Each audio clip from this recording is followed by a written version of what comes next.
And we're live because you decided you were gonna F around, and I decided you were gonna find out. This is what Jason does on stream before we go. I've been saying I'm ready to go live for 3 minutes between filters and everything else. Just move on. Happy Tuesday, everybody. If you can't tell, we're coming into this hot this week. We have a weird energy. This is what we're doing. Welcome to another episode of Delve Requisite here on Proficiency Bonus.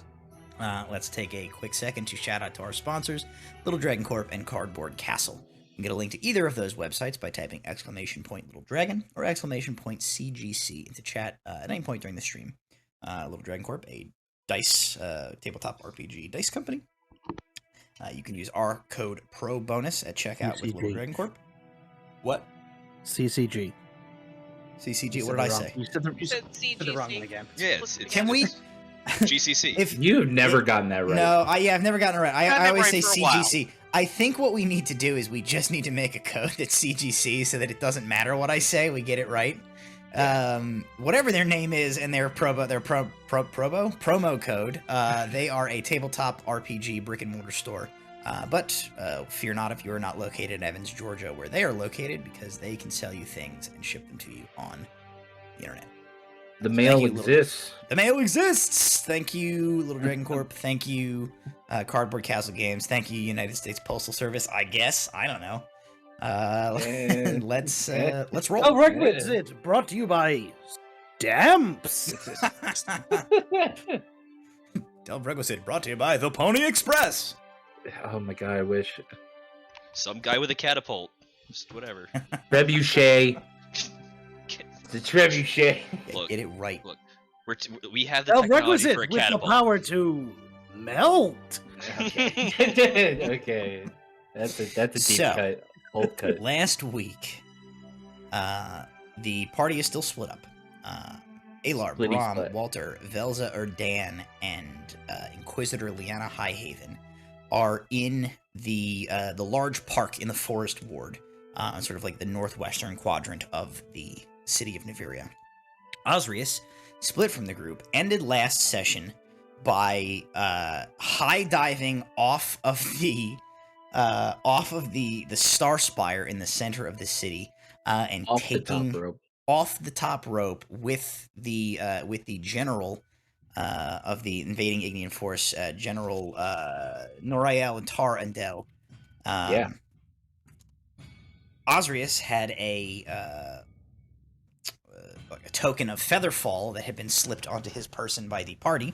The general did not. So we ended the session as the general slammed into the ground at terminal velocity and just like broken limbs and viscera in like a 10-foot splotch. Now he's just basically the And promo now- of The Boys season 3. Yeah. Human Capri Sun just busted over. Hell yeah. Oh, that's a one-shot he's a- character. He's a pack. He's a pack of mixed berry gushers that somebody hit with a sledgehammer. Yep. It's been sitting in your car for way too long. Osrius, Osrius has become Gallagher. Yep. We learned get the through a series of flashbacks and Osrius's conversation with the general that Osrius was away from his village all those years ago for a period of time and had come back to find his clan to the last man, woman, and child murdered. He has spent years and years searching for the answers and the one responsible. And we learned that the general was leading a force of Ignean special forces to carry out this hit on his village, and that the general had not realized that a single Goliath of the Madrokia clan had survived all of these years. When kind of confronted with why, for what reason, the only thing that the general had to offer was because the emperor commanded it to be so. So Osrius, in one sense, has sort of found the answer. He knows what happened to his clan. He knows who killed them. But he still doesn't know why. Very certainly mysterious thing. Very mysterious thing. No more answers are coming from the general, who is, as we have discovered, a gooshed out toothpaste tube on the he the went lawn from of Castle Mithlande. He went from oh yeah to oh no real quick. Kool-Aid Man went smash. Yep. So I have a question for you guys as a sort of like as a group, and then we'll sort of continue on. And that question is, when you $20. guys split up, did you guys establish like a meeting place, like where you were going to try and gather afterwards? I want to say, the did big we? mention was try to get to the stables.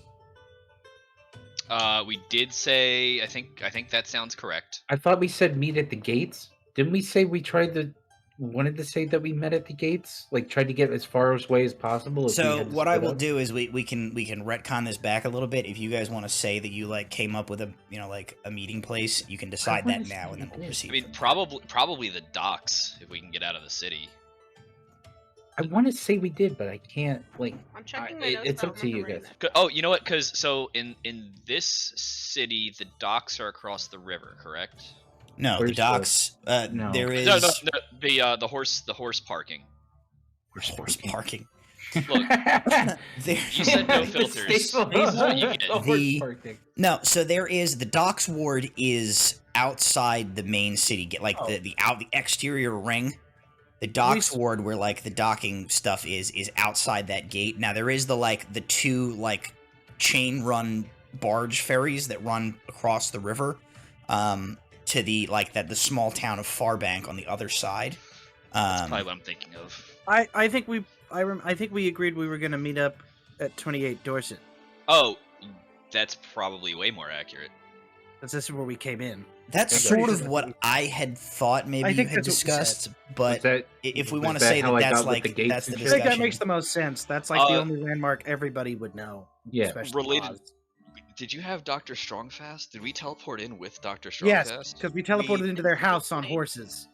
Yeah, that's why right. I thought that we'd set whatever stables that were in the forest ward as our meetup place, since the only person that wouldn't know where that is Velza. And I'm with you guys, so it doesn't I mean, really matter. she would, because I she's feel like it doesn't matter. the local guard. We just get so. the horse to meet wherever we want. Yeah. I mean, well, Horse meat. Let's go. we have to. We kind of have to figure out where our meeting place is now. I kind of want to go back to those poor people and tell them Hey, we we actually need to use didn't lie to dramatic them. escape We're working. then. We were working for the king. We actually were. Want to bring that full circle? We're working for the king. We are a escape to your recently bed. unemployed adventuring group. That We may would like be to one of the only offer our times- services. Like a BS lie that Brom pulled out of his ass turned out to be the truth. Yes, but it wasn't true yet. Yeah, I mean, I'm good with either 28 Dorset or the stables, whichever is closer. Realistically, probably 28 Dorset, because Oz has wandered the city before. Yeah, tell me where to go and I'll go. Whatever's I closer. mean, we can say like functionally, because like 28 We would get the Dorset horses on the way. technically has like a set location, but functionally like this theoretical stables is just like a theater of the mind thing. So like All right, then. we can just say that like the stables are somewhere in within our like there's a tavern with a stable like in the same sort of like couple of blocks as 28 Dorset. So it's Wherever we functionally go, the same place. it goes. Okay, then 28 Dorset it is. Canonically, I have a quick question. Can the stables just be a portable hole that's conveniently wherever it needs to be, and we could call it the plot hole? No, and No. banned, fired immediately. Again, twice today. Okay, so 28 Dorset, or the environs from there around, where you have your Dr. Strongfast, where you have Henrietta in the cart, and where you have I keep Did we wanting get to the say cart Bucky there? Hoover Osrius's horse Hoover. Hoover McHooverton. We did not have the cart. It's just the horse. All gas, no It's just brakes. 3 Let's horses do plus it. whatever horses. We are... parked the cart before the horse. Yeah. Gotcha. All gas, no the brakes. cart is Let's back go. in Brom's hometown. Alrighty then. High speed, low drag, just horses. Okay. All horse, no brakes. So it is mid-morning. On one part of the city, the group is emerging from underground in the forest ward. The other part of the city, Osrius is like landing in like a blade pose near the jellified corpse of the of General Atarandel. And I want to start there. I'm going to start with Osrius. Your this feather fall charm that Alar secreted onto your person. You like land, you hit the ground, and you feel the feather sort of like embers kind of like it glow around the tip of the feather, and it sort of like burns back and like crisps up and sort of just like blows away in a gust. It's magic expended, but it has done its job and it has ferried you safely to the ground. Immediately, you hear like an alarm raised as Ignian guards like stationed around the exterior of Castle Mithlinde within the walls here just saw you and the general come plummeting from the top of the Star Spire. And as you stand up, you see individuals like on the parapets like pointing at you, and you see figures begin to run. What do you do? I'm going to look around at my options. Is there a way that I can duck out to our meeting place like fairly quickly and out of sight? Can I duck in the alleyways and kind of try to lose them? Make a perception check. Okay. I'll tell you what you see in your area here. I think I'm good in perception. +3 in perception. So let's do this. You stupid. 6. A 6. So let me give you zoom in our map a little bit here so you can kind of get a better look at where you're at. Probably pull the stream up. Okay. My bad, guys. That's all right. So you are in the very center of the city. Okay. The very centermost circle here is Castle Mithlinde, and the wall surrounding it is like the wall surrounding the Keep of Mithlinde. You know that on the west, the east sides of the castle is the two port. I don't know what's the plural of portcullis. Portcullises, portculli. The gates of the keep are to either side. You can probably, from where you land, you can probably see across the grounds here to the westernmost one. Because you have landed, if you see like sort of the southwest quadrant, there's like that circular shaped thing, and then there's that sort of like little blobby thing. Yeah. The circular shaped thing is the Star Spire that you just jumped off of. The little blobby thing is like a sort of like a little copse of trees, a little sort of nature walk inside the keep. And then the westernmost gate to the keep here is there. You can see from where you are, it is closed. The Ignians have like sealed it shut. And you know Ignians are coming down from the walls surrounding this, and you can hear them coming from like behind you as well, like more central to the castle. With a 6, I think that's all you notice from here with your 6. Yeah. The walls are, I can reference this to be sure, I believe the walls are 50 feet in height. Good God. Alright. I don't know how I'm gonna get out of this one, gang. Sure, I'm gonna... gates are closed. Try the east gate, I guess. Yeah, well... So there are flanking either of those gates, there is like the gatehouses and the gatehouses and like the set of steps that like leads up to the battlement, to like the parapets that are surrounding the exterior wall. You kind of see those. That is what currently like guys are running down to come towards you. The east gate is like fully on the other side of the castle grounds, which is like probably like not even gonna 3 football field lengths, maybe 3-4 football field lengths of a run to get there. Oh, I guess I'm just gonna have to try to climb the wall, to be honest. I got nowhere else to go. Got nothing on me. I don't want to fight them. There's too many of them. Yeah, you don't have your weapon. All you have left now is the lockpicks and a messenger sparrow. Doesn't he have the collapsible rapier? No. No. Oh. So couldn't hide that. Tabitha Delker has that currently. I'm gonna try to climb the wall then, because that's all I got. I don't have anything on me. So like you're like literally trying to like. Yeah. Okay. At this point, because I can't. I don't got anything on me. I don't have any weapons. All right, so I guess give me a heading here. You are,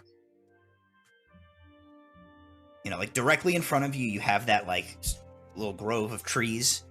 Yeah. To your the way you're facing to your right is sort of like the gate. Which direction is Oz like taking off in from like his position here to head? Let's say he tries to go into those bits of trees.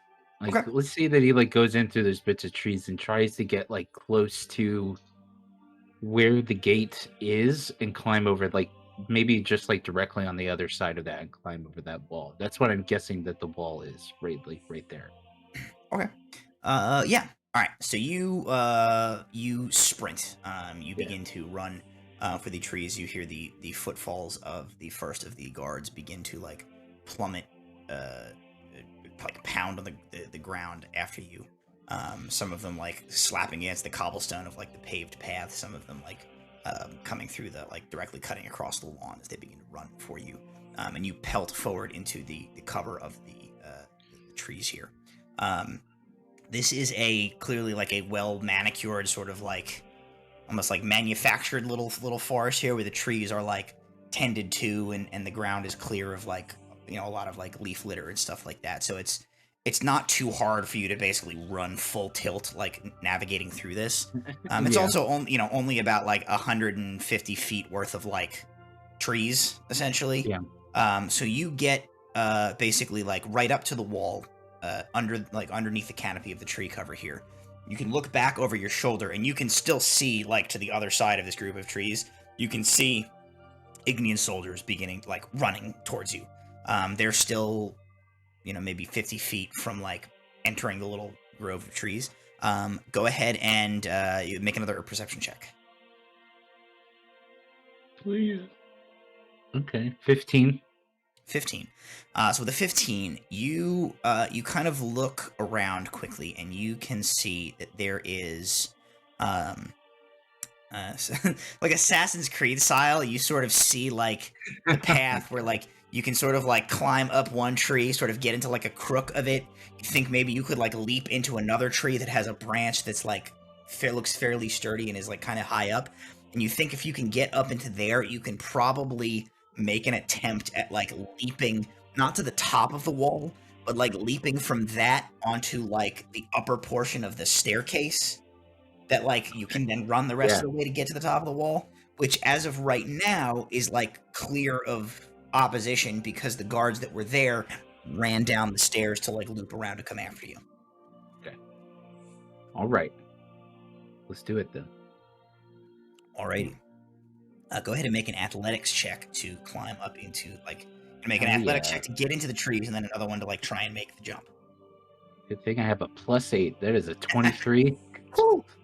No problem. You basically just, like, you sort of, like, run, you take one sort of ninjutsu, like, side kick off one tree that elevates you to the other. You grab, you just, like, you do, like, a perfect muscle up, just push yourself up and get into the branches of this first tree, and then you manage to pretty deftly just like hop into sort of like the crook of this secondary tree with the hefty branch that kind of runs this way that you think you can run and sort of jump. The Igneans enter the group of trees below you. You kind of look and you see them enter the trees, and there's maybe 5-6 of them coming.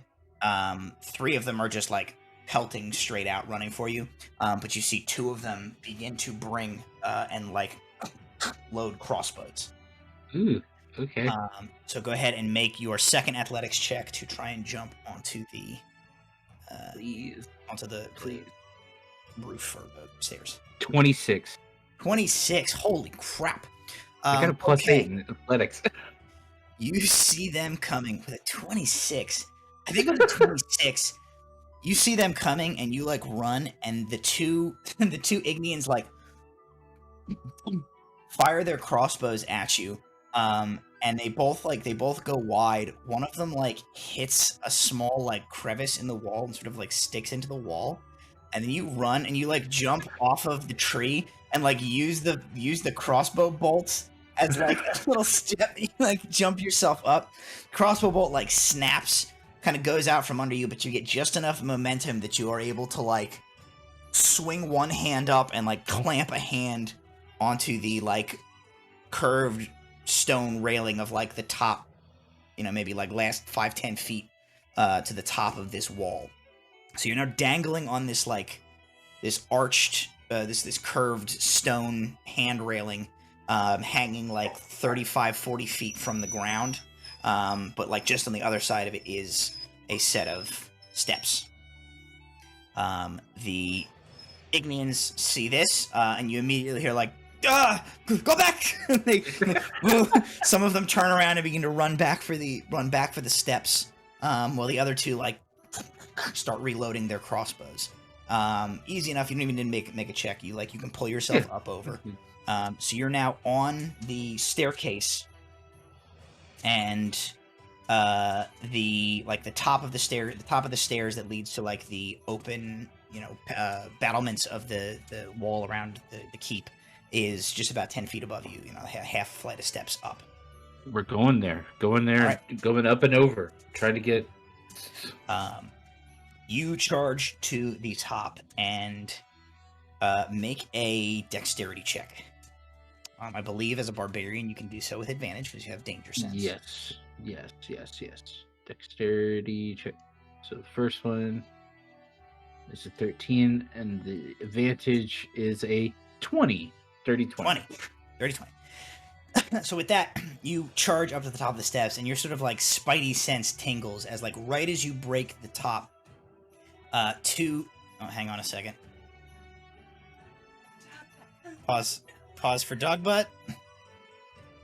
Thank you. For butt. I say dog butt comes out of nowhere and gets in your way. No, but 2 Ignian soldiers that were like still up on the battlements come around and they try to basically like tackle you. But you're able to just sort of like Heisman them, and like one of them like catches your palm to like his chin and is sort of just like bowled over.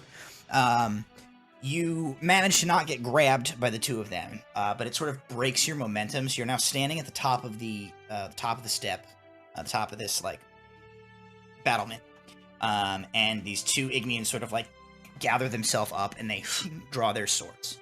So the 2 of them are standing between you and like the other side of the wall. You can't really see what's over it at that point. And you hear like footsteps now coming back up the steps behind you. And you look left and you look right. That's cool. You see there are a few more Ignians like coming in this direction. Yeah, I'm gonna rage and tackle one of them so they can break my fall on the other end. Oh shit! Okay. All right. So you're gonna make a grapple check for me. So that's gonna be a contested athletics check.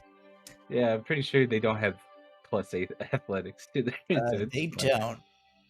Oh, look at that! That's a natural 20 +8, so that's 28. Okay. Why have one pillow when you could have 2? So your plan here is basically just charge one of these guys, like throw your shoulder, tackle him, and like take him over the far end.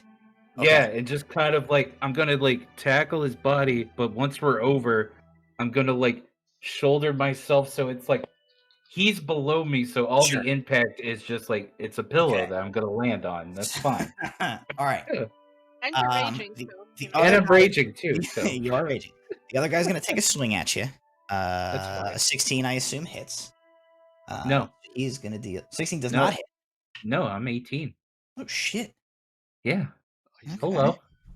Gave me bracers of defense. Oh shit! I forgot you had the brace of the defense.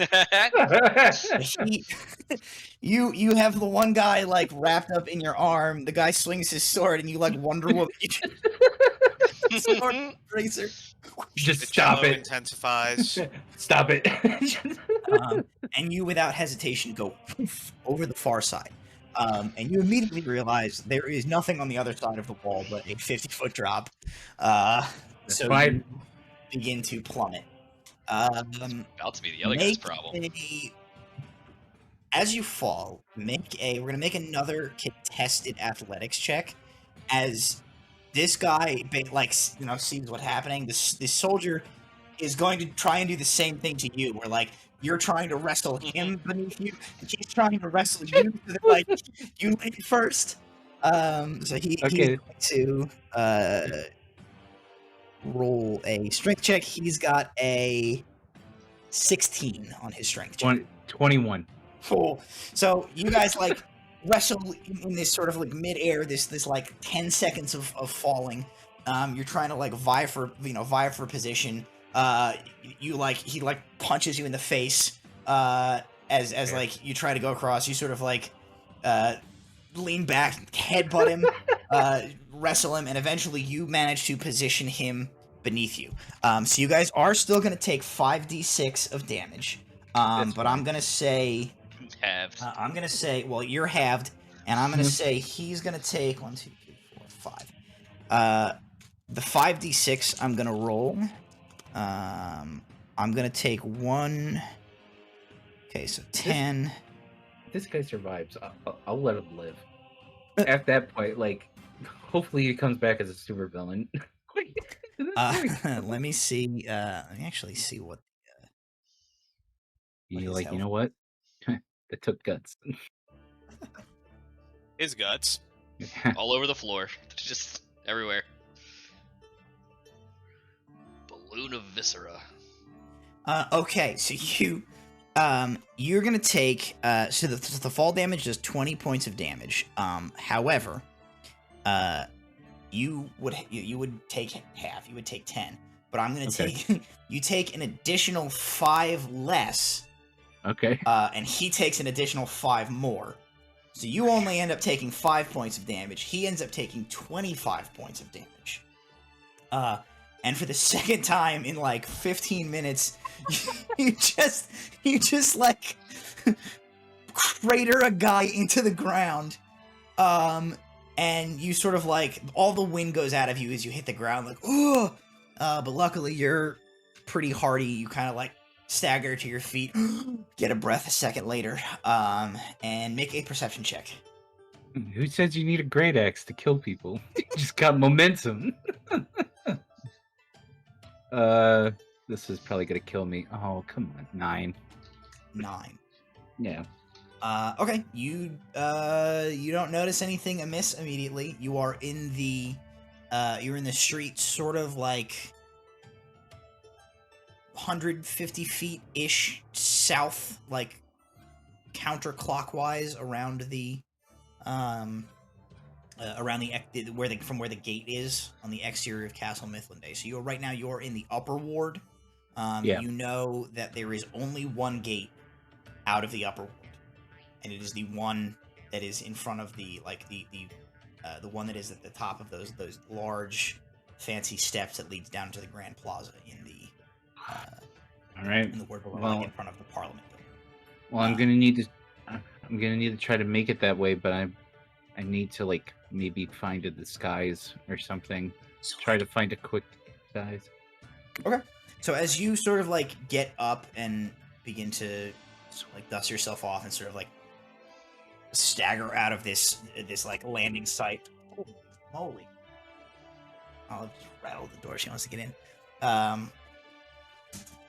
You kind of like begin to make your way in like a direction, looking with the idea of like looking for a disguise. And as Osrius does that, we will shift our perspective over to the Forest Ward, where the rest of you have just exited the secret tunnel that led out Get here. my stuff. And you are in a quiet park. You don't see anybody around you currently.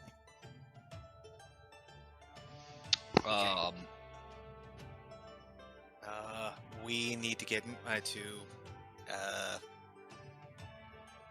whatever the tavern's name is. We never figured. It was horse parking level B. Yeah, we need to grab our 3 horses plus whatever horses, other horses are there, and wait for Oz. Speaking of.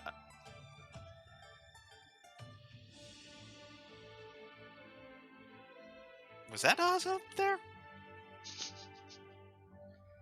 It's probably fine. Yeah, probably.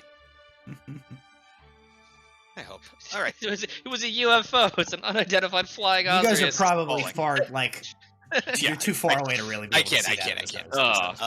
No, that would be incredible to see, but yeah, we are probably too far, and I think None of we're on us the are going to wrong believe side. Oz when he tells us how he got out. Yeah, that Maybe just slightly feel the ground shake. Another tunnel collapses. A second time. Yeah, that's right. We did say. I think I did say canonically Oz hitting the ground is what caused that cave. Yeah, you did. That's right. So that happened while we were underground. Okay. Then yeah, we're going to move quickly but quietly, keeping an eye out for Ignean patrols as we head for that tavern. Okay. You're sort of heading our way over to the hill. Have we this been? Is still flipped. Have we been in this part of the city enough times that like we have a reasonable amount? Yeah, of, 28 Dorset's in. 28 Dorset is here. Okay. You guys, I will say, like based on the canon of the story, like you guys have spent enough time in Niveria that you know your way around the city pretty well. Okay, that's fine. Yeah, like you know where you're going. So you're heading sort of in the direction of 28 Dorset, in the direction of my map on stream here is still flipped over, but that's okay. 28 Dorset is sort of near-ish to the gate between the Forest Ward and the forget what I think it's the Field Ward, maybe. I forget what this one's called. I'd have to go back and look at it. Where the Grand Excavation is. Make a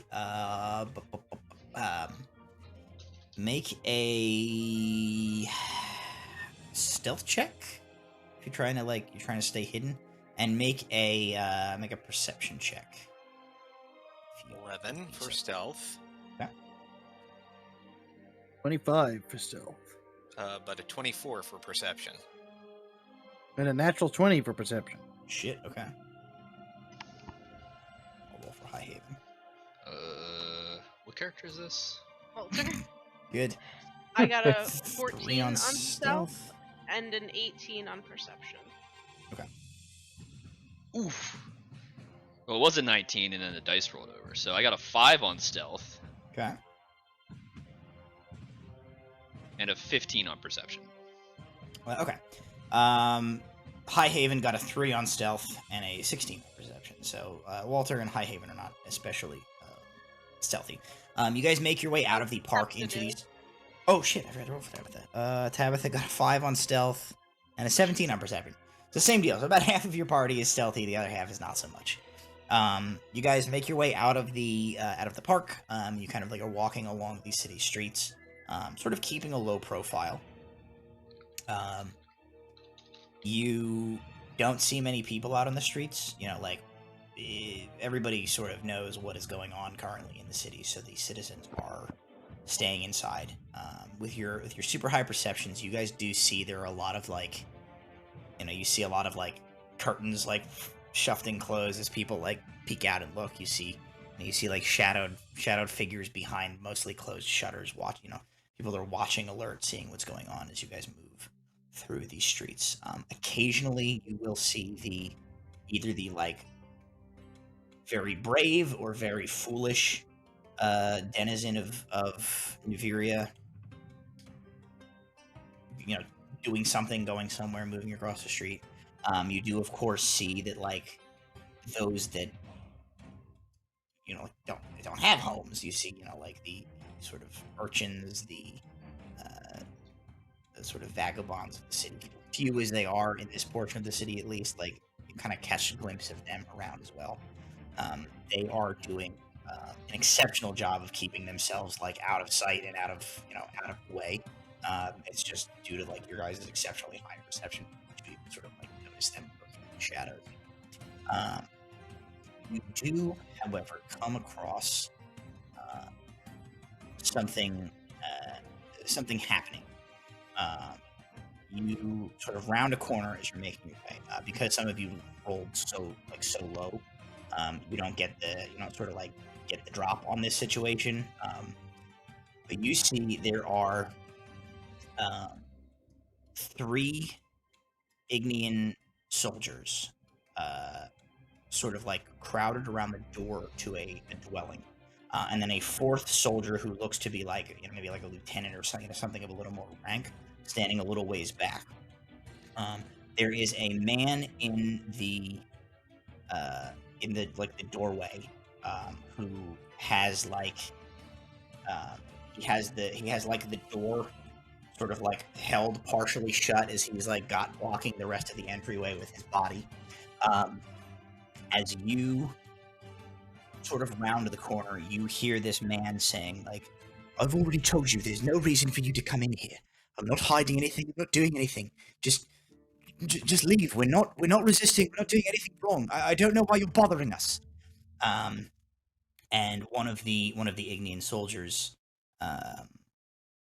you hear say, "If there is nothing that you are hiding, you will let us come in and look around. We have it on good authority that you have hidden members of this city's militia in here. We will come in, we will confirm that they are not here, if, as you say, is true, and then we will be on our way, and you have nothing to fear from us. But it seems to me very likely that you are lying. You would be so resistant. Get out of the way, or we will get you out of the way." And as this kind of argument is taking place, you see the lieutenant kind of like looks over as the group of you sort of like come down the street. Eldritch and Blast. He turns and he says, "I don't know who you are. There's no need for any citizens to be on the street. Back into your homes. Get out of here." We would like to do a synchronized Eldritch Blast, please, on this guy. Also, side note, Matt, I think your voice mod turned on. I thought I was having like a break with reality, but your voice mod came on. My voice mod's on, but it's set to. Oh, you just switched accents. No, it sounds like it's picking up twice and it's just like a millisecond off itself. Oh. Yeah, there's like an echo weird. I don't know if music is also picking up your microphone or not. Let's see if I do this. I'm not getting any of that. It's Whatever fine you now. just did was fine. I don't know. Off now. Okay. Yeah. Eldritch Blast. Yep. We're gonna. So you guys are gonna. We're gonna have to roll initiative here because you do not have the surprise, and I don't think they know you're here. They're ready for you. That's fine. I will roll for them. Felza, can you roll an 18, please? I rolled a 19. I rolled an 18. Okay.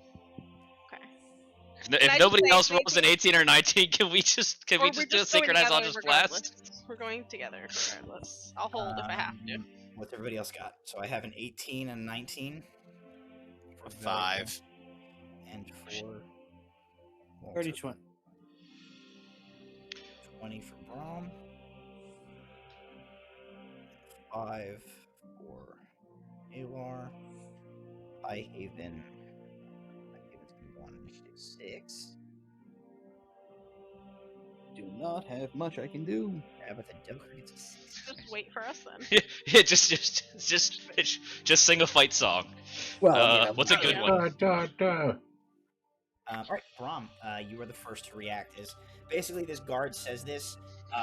You see Velza and Walter like in synchronicity, like bring up their hands, and magic starts to coalesce. The guards see this, and like swords and crossbows come up, and like the fight kicks off. But you react your quickest to the draw here. Question. Yes. These just look like normal city guards? They're Ignean soldiers. They're Ignean, like, shock troopers. Oh, I missed that part. Okay, never mind. Now I was like, why are we murdering just the town guards? Got it. Yeah, they're Ignean soldiers hassling, like, a guy because they At his believe home. he is harboring like city guards inside his home. He's like not. Okay, I missed the Ignian part.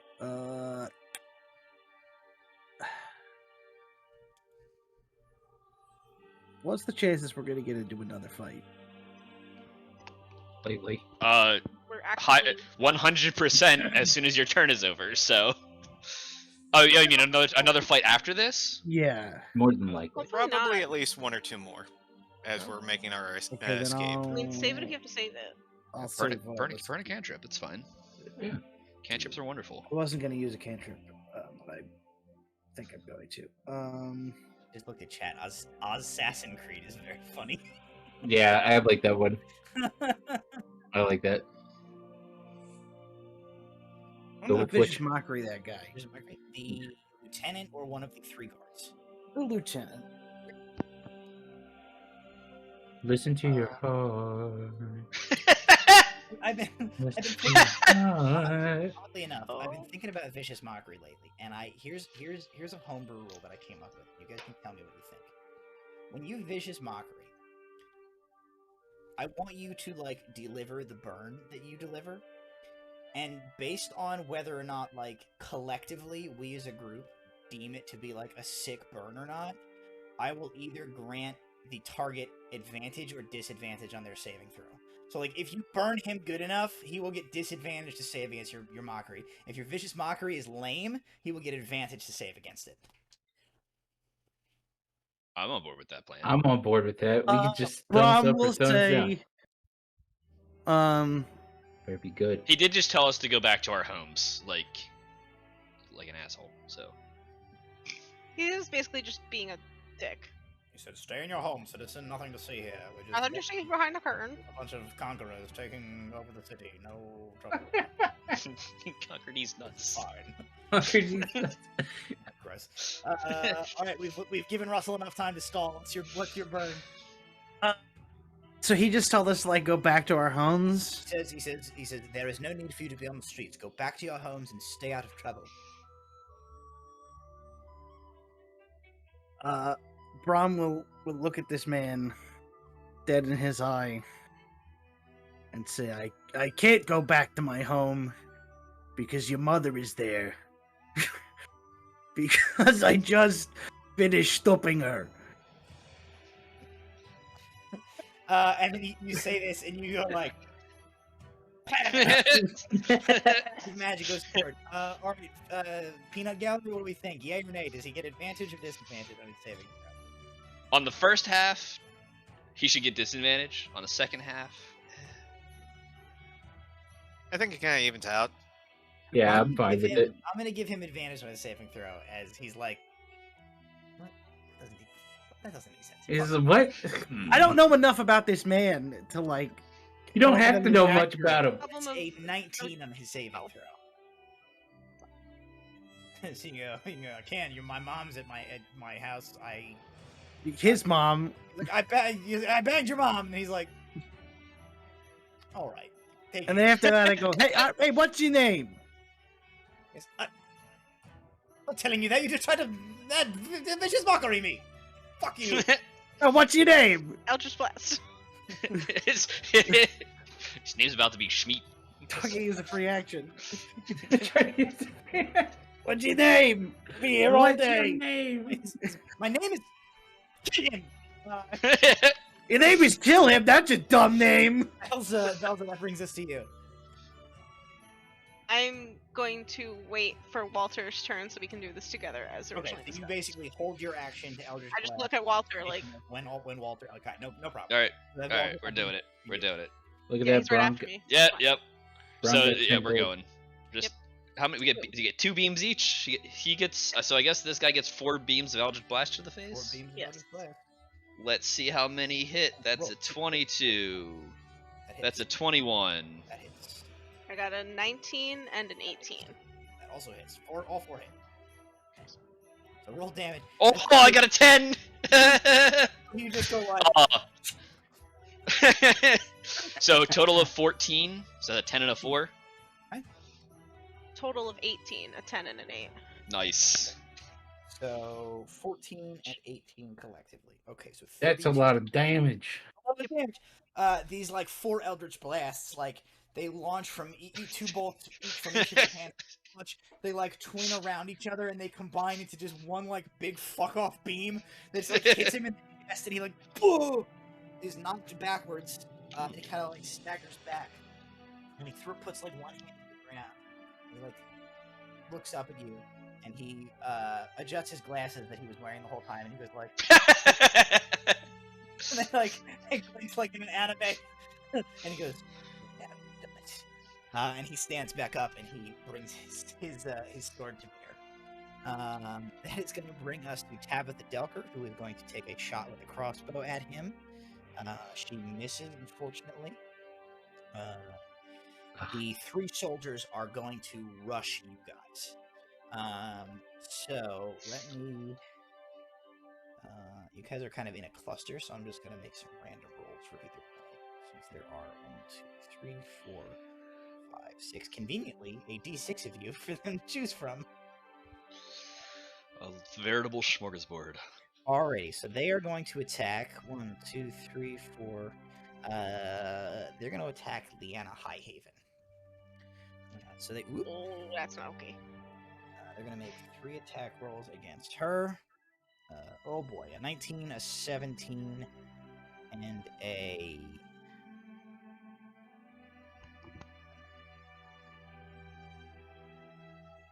20, dirty 20. So she gets hit 3 times. They deal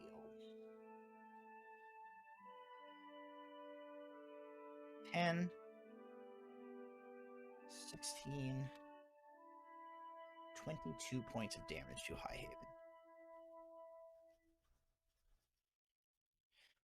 So they basically charge at her. She's sort of like has ended up sort of at the front of your group, so they hit her first, and 3 longswords come like slashing into her. She does her best to sort of like try and deflect with her own longsword, but they slip under her guard. She gets slashed 3 times.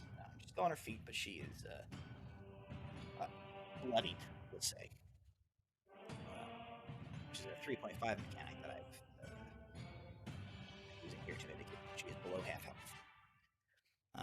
Okay, that is their turn. Now it is Highhaven's turn. She is going to turn around, and she is going to attack one of them. And she will hit.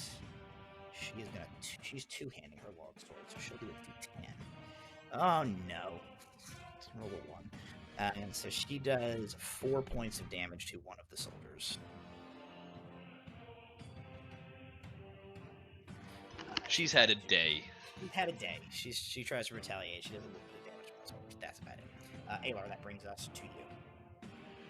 All right, I will step up to face the group of 3 that are attacking Highhaven. I will attack the bloodied one. The one that has she injured. Tempting booming blade. 21. 21 hits. All right, and sneak attack. How much?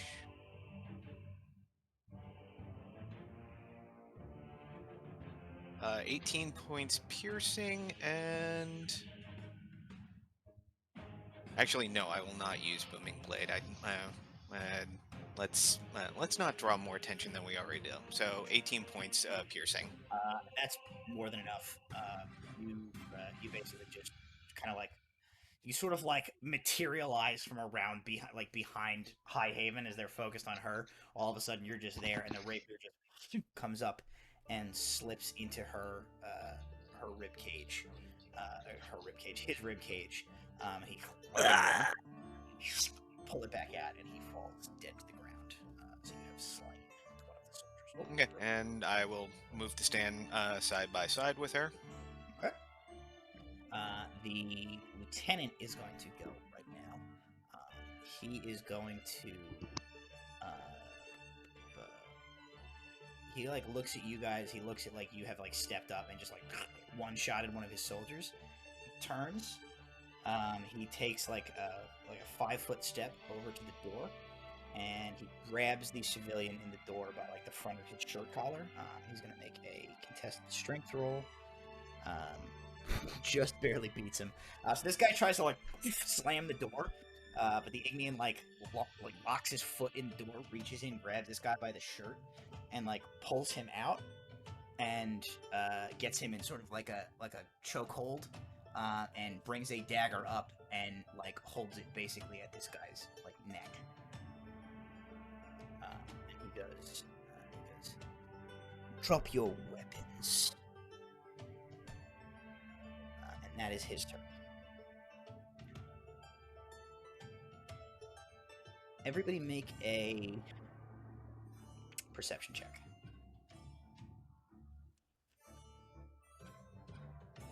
Including him. He does not 11. roll well. So as Walter doesn't have eyes, I have a 2. 2. Okay. 19. Okay. Roll for Highhaven and for Delker. Okay, we'll assume Brahm just fails. Okay, so you guys don't just this guy grabs this civilian and puts a knife through him. That's what happens. We skip Bells had a Brahm's turn. 19. With a 19, I had a didn't. 19. She did not beat the number that she needed to be perceived. Brahm loses the turn because for some reason he had walked away from the computer. So Velza, it is your turn.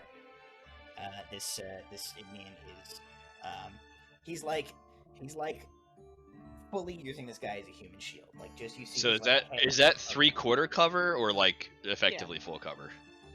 I would say. Let me take it real quick. I think I know what I'm gonna like rule on this. I just want to double check something. He said drop your weapons. I don't have any weapons. Yeah, it's like I have a shovel on my back. I'm gonna say he's got 3/4 cover. So plus 2 AC? Plus 5 to his AC. Okay. And the stipulation here is if you target him and miss, you I hit the guy. using the shield.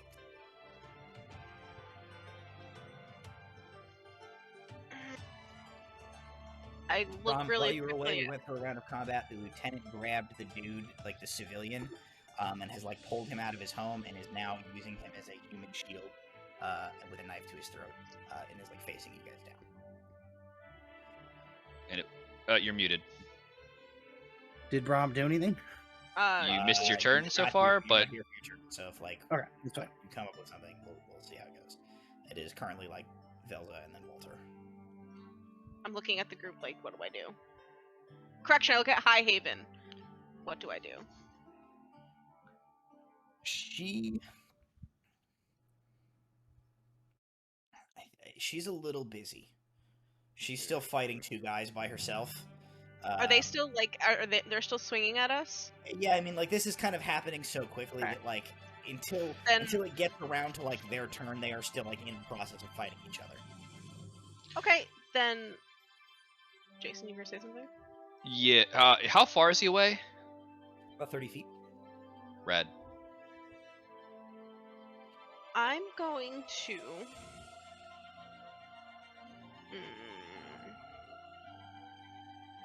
What the heck am I gonna do? If only any of us was a fighter with disarming strike. I have an idea of what I want to do, but something else needs to happen first. Since he said drop your weapons and I'm not holding anything, I'm going to firebolt whichever soldier is farthest away from Highhaven, like so I don't hit her. Go ahead and roll the hit.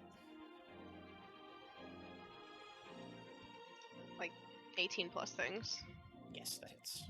Roll damage.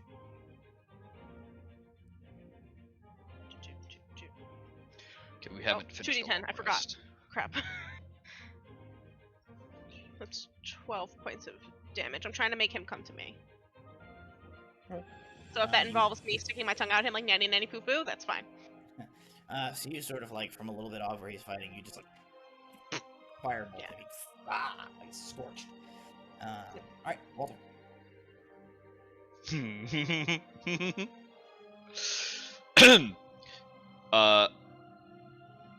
I am going to bonus action Misty Step. Okay. Right next to them. Who's that? The hostage and the guy and the guy. So they're still in front of this man's door, right? He's he away from the door, yeah. But they're like at the doorstep, effectively, like, right? Yeah, they're like 5-6 feet. Red. Okay, so I'm going to cast Gust at the hostage to try to push him back 10 feet into the door. Okay, let me see Gust real quick. It's a DC 14 Strength check. And I don't think it's he's making it. I think the Ignian makes it to hold on to him. Nope. 2 individual dudes. The forced movement part of grapple rules is if one or both moves, the grapple is broken. So I'm gonna launch this man into his own home. The creature that you choose must succeed on a strength saving throw, be pushed up to 5 feet away from. It's 5 feet. Objects held. Oh, medium. Okay. Succeed on a strength saving throw, be pushed up to 5 feet away.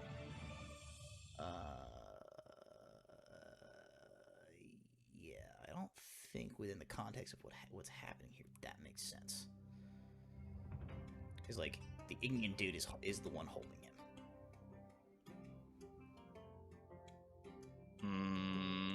I'm gonna make the strength saving throw, and if it's failed, the guy gets blasted. If it succeeds, then he's not gonna go anywhere. Okay.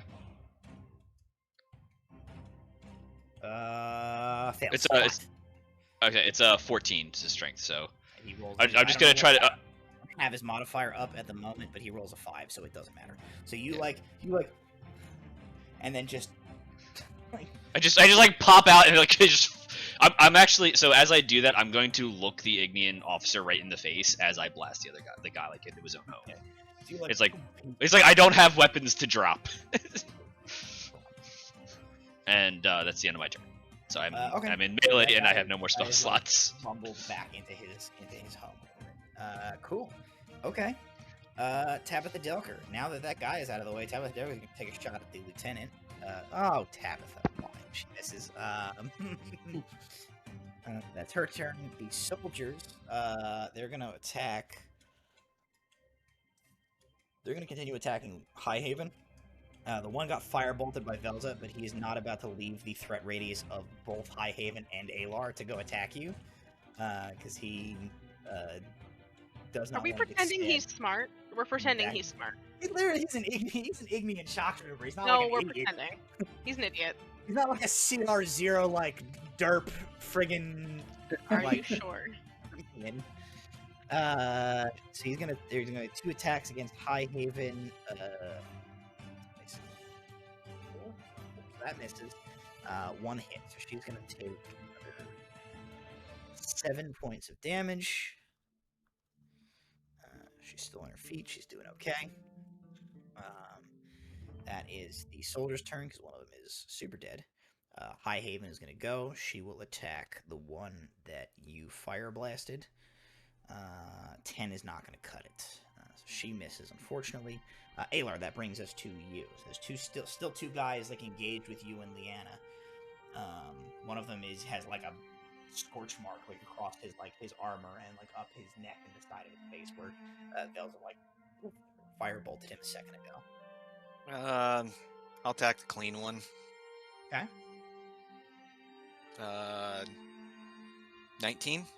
19 hits.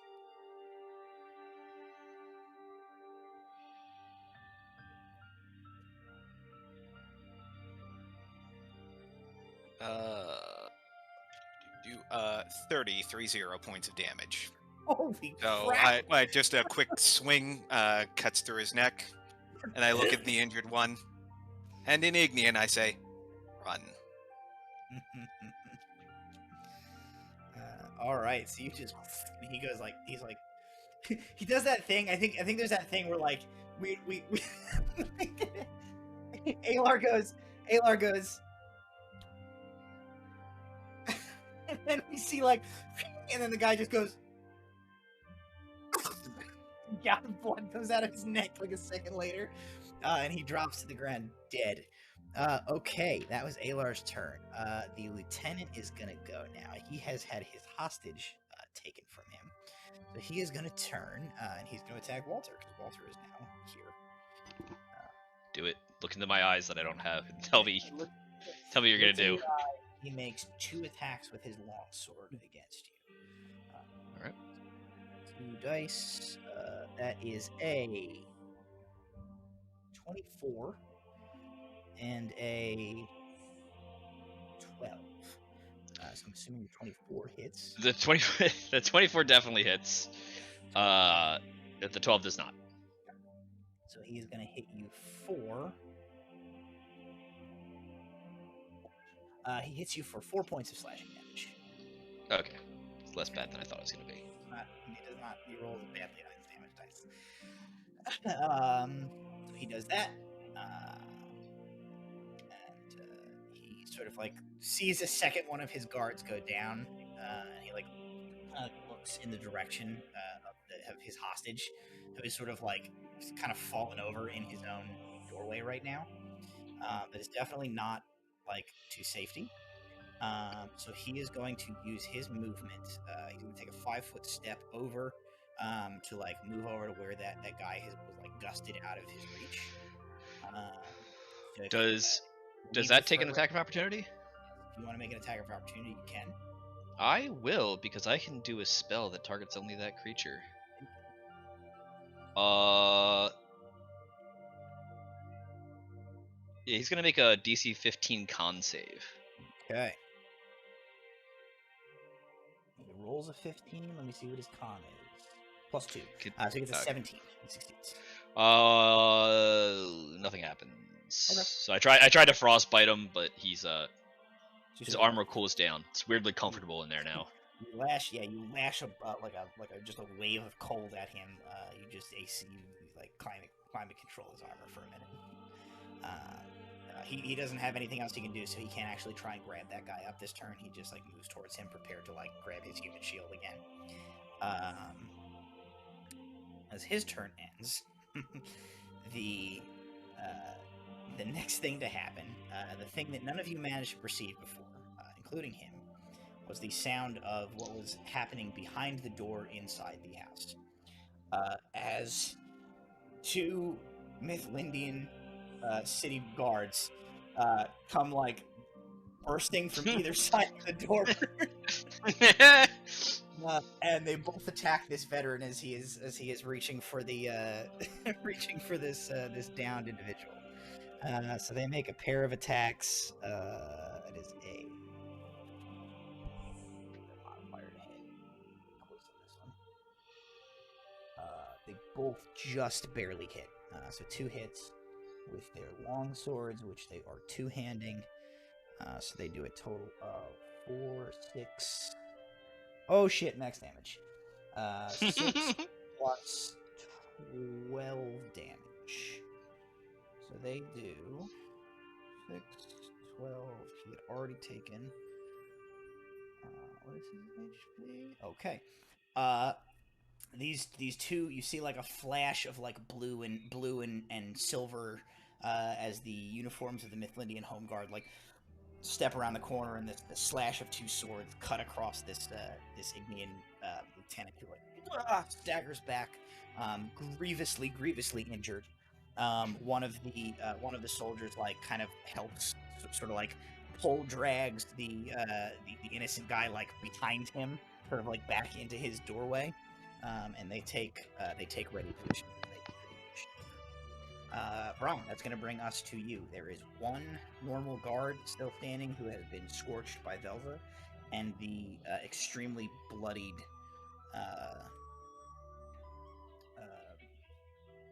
lieutenant over by these 2 guards. I'm going to attempt a vicious mockery of the lieutenant again. Okay, what do you got?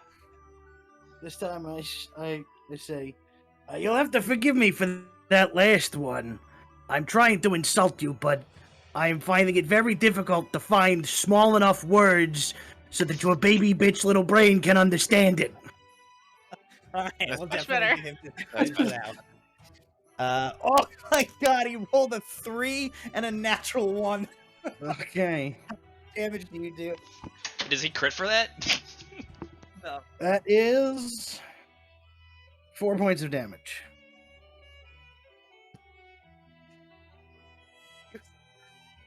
Your insult is so hard he dies. All right, that's it. I'm done. I retire from D&D. He just goes like, my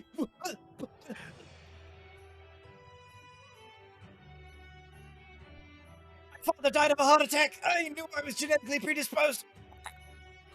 he just has a heart attack and he dies. I like to imagine that he dies. There's a dead pause, and then Brom just goes, "Yes." Okay. So, Velza, that's gonna bring us to you. Brom just made fun of a guy so bad that he had a heart attack and died, and there is one soldier left fighting Leanna High. Staring over for a moment at the body on the ground, going, "How did that work?" And then I just turn and again I firebolt the guy near High Haven. I'm done. Like 20 something to hit him. Definitely is. This.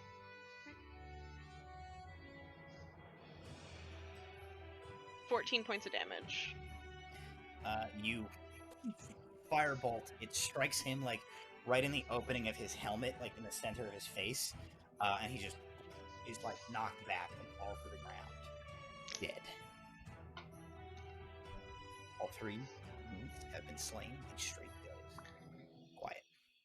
I'm gonna look up at the 2 guards and say, "Sorry about the mess." 2 guards look to you guys. They sort of like pull their helmets off. Oh boy, I've never been gladder to see you people in my life, says one. And I'm glad to see you. And the other one takes his helmet off and goes, "Hey guys," says Stephen the guard.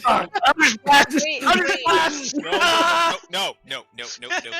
Who is this? Eldon The is dead man. one of the 2 guards Steven. that has been a long time Yes, ally I know Eldon. friend. Okay. And Steven is, well, possibly the worst Steven. guard in the entire Mythlindian Home Guard. From Hey Arnold that is always like creeping on Helga Pataki. Brainy? Yeah. No, not Brainy. Yeah. It's I'm gonna go. An just entire gonna- city under siege, and fucking Steven makes it through. Alar is just gonna grab one of the. He's like, hard to kill, baby. I'm gonna take his helmet off his hands and just put it. Yes. I was so mad. that crab has a brother who has been hauled all the way to Noveria. Are we back? I got an ad. Oh wait, I can subscribe to not see ads anymore. Hold on a second. All right, we are back. Matt, we can't hear you.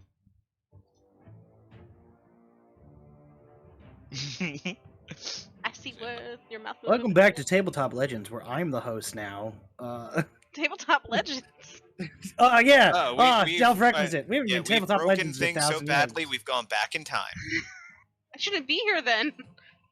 Welcome to Tabletop Delve Legends is Requisite. itself a legend. Welcome to Delve Requisite in the Multiverse of Madness.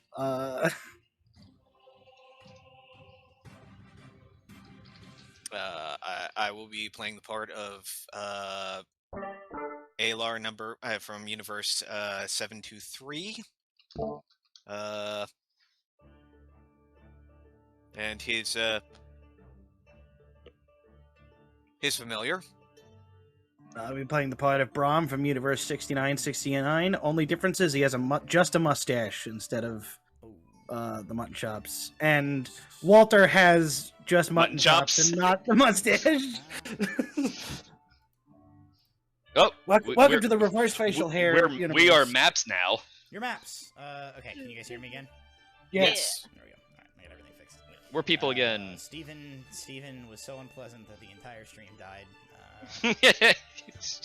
Rip. Mood. Okay. Oh boy. Alar has grabbed one of the bodies and has asked Eldon, Steven, and the homeowner. Where can we stash these? Eldon is kind of like,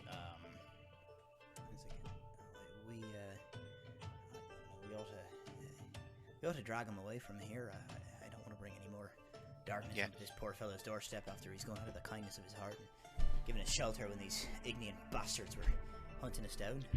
Steven, where's your house? Wait a minute. Alar's gonna look around real fast. Is there a Walter pulling out a torch? cover? A what? A sewer cover? Make a manhole? investigation check. Investigation. Come on. Is this also Steven's house? 17. 17. Yeah. There's a sewer right nearby. Brom, plan A. Yeah, Brom's the strongest one here. Brom has to open the sewer cover. Oh, Brom's got a +0 strength check, but I'll try it. That's better than a -1. A body. That's why Alar said plan A. Yeah, but anything involving using a crowbar, you get advantage on your rolls. Oh, hell yeah. So what am I just doing? Just a straight strength? Just a strength check with your crowbar.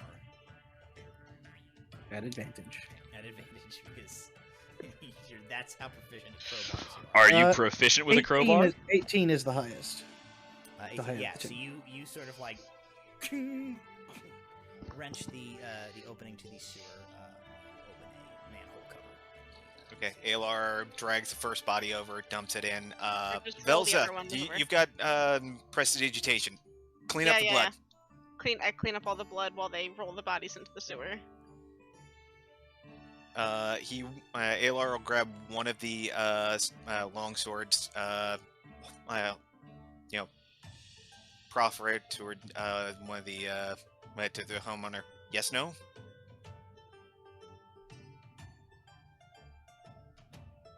Oh, sorry, I'm the homeowner.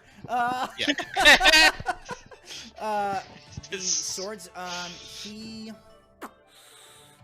I mean, I can understand if he says no. He sort of shakes his head. He says, as much as I appreciate it, something to protect my home with, I think it'd probably be worse for me if they come around here and they find me with one of their swords in my possession. Easy enough. Really quick, before we put the lieutenant in the sewer, I want to search his body for anything nifty. Okay. Roll an investigation check. It's very smart. What's my investigation on this character? 17. With 17, you find he has a coin purse containing 6 Ignean gold regals. Regals, I think I said. 6 Ignean gold regals. You can see that his armor is pretty good quality. You guys managed to murder him without really damaging it. He has a set of masterwork. What's the name of this armor? Hang on a second. Masterwork splint armor. Yeah, let's take the time. We're gonna strip him down. Okay. What's his weapon like? His weapon is a. What kind of armor is that? Can anybody in this? It's a party use medium. it? Medium armor. It's medium armor. So, I mean, we'll probably end up selling it at Terra Libra. Yeah, I mean, if it is very clearly like the like white and platinum and gold of like Ignean stormtrooper armor, basically. Yeah, we can paint it. So you will have to like do something to disguise it as not Ignean armor.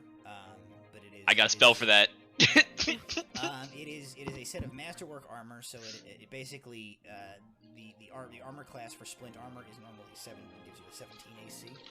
This is essentially only a +1 to the AC, so this will give you an 18 AC. I hand the armor It's as we heavy get armor, it off. actually, by the way, not medium. Oh. I'm going to hand the armor off to them, and I'm going to look at Alar and say, worst comes to worst, you could pretend to be one of them, since you speak Ignean as well. Don't wear that kind of armor well, but he's going to look over at High Heaven. She could. But He goes, I could. Fair. And Alar switched to Ignian. How's your Ignian? Sorry, how is your Ignian? She also like switches to Ignian. Obey fromage.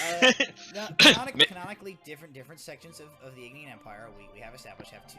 There is the French Ignian, and then there is the classic villain British Ignian, which, as we know, she has that accent.